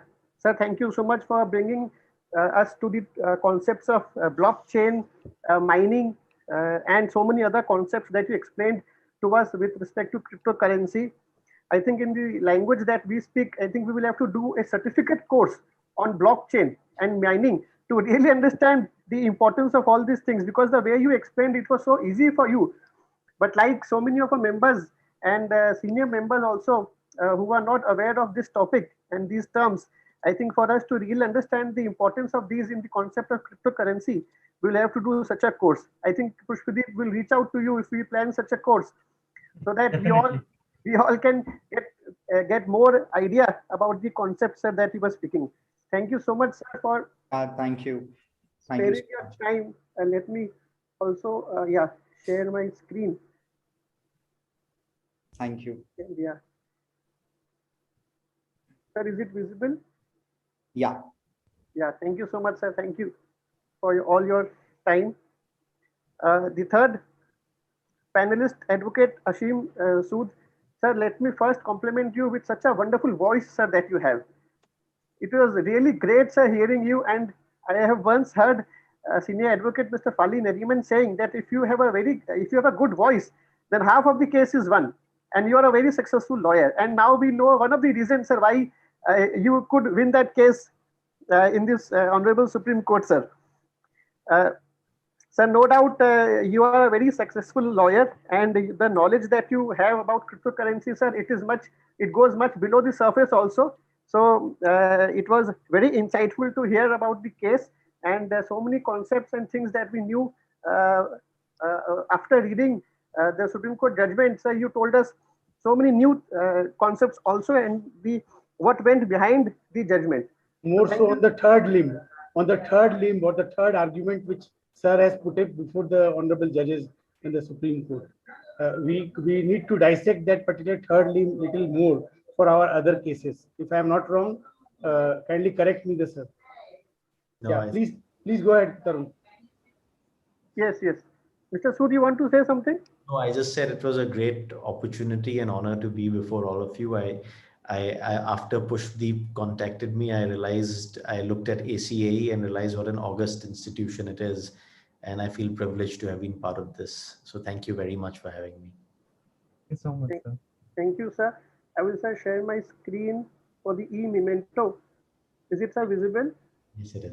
Yes, sir. Thank you, sir, so much for sparing your time. I know advocates charge by hour, but I'm sure we will not get a bill for the time that we spend here, sir. Thank you so much, sir. And finally, Mr. Nishchal Shetty, sir, I think you are the wazir, sir. Sir, no game can be won without a wazir. And the game of cryptocurrency also cannot be won without a wazir like you, sir. Sir, you are a solid pillar in the industry, as we all saw that all the questions, or majority of the questions were directed towards you. People want to hear you more and more. And I'm sure we will have a session which will bring us more closer to the concept.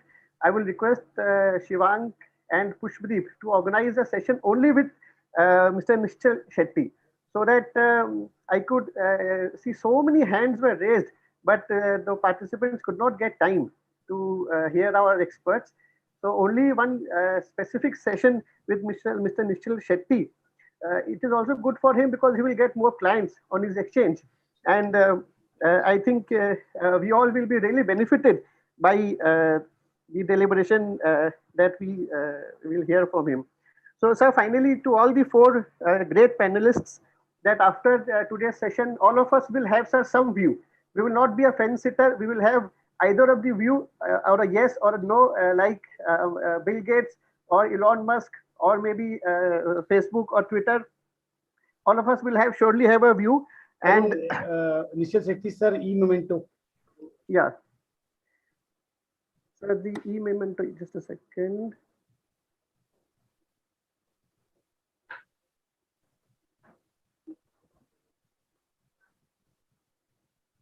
Did you get the copy?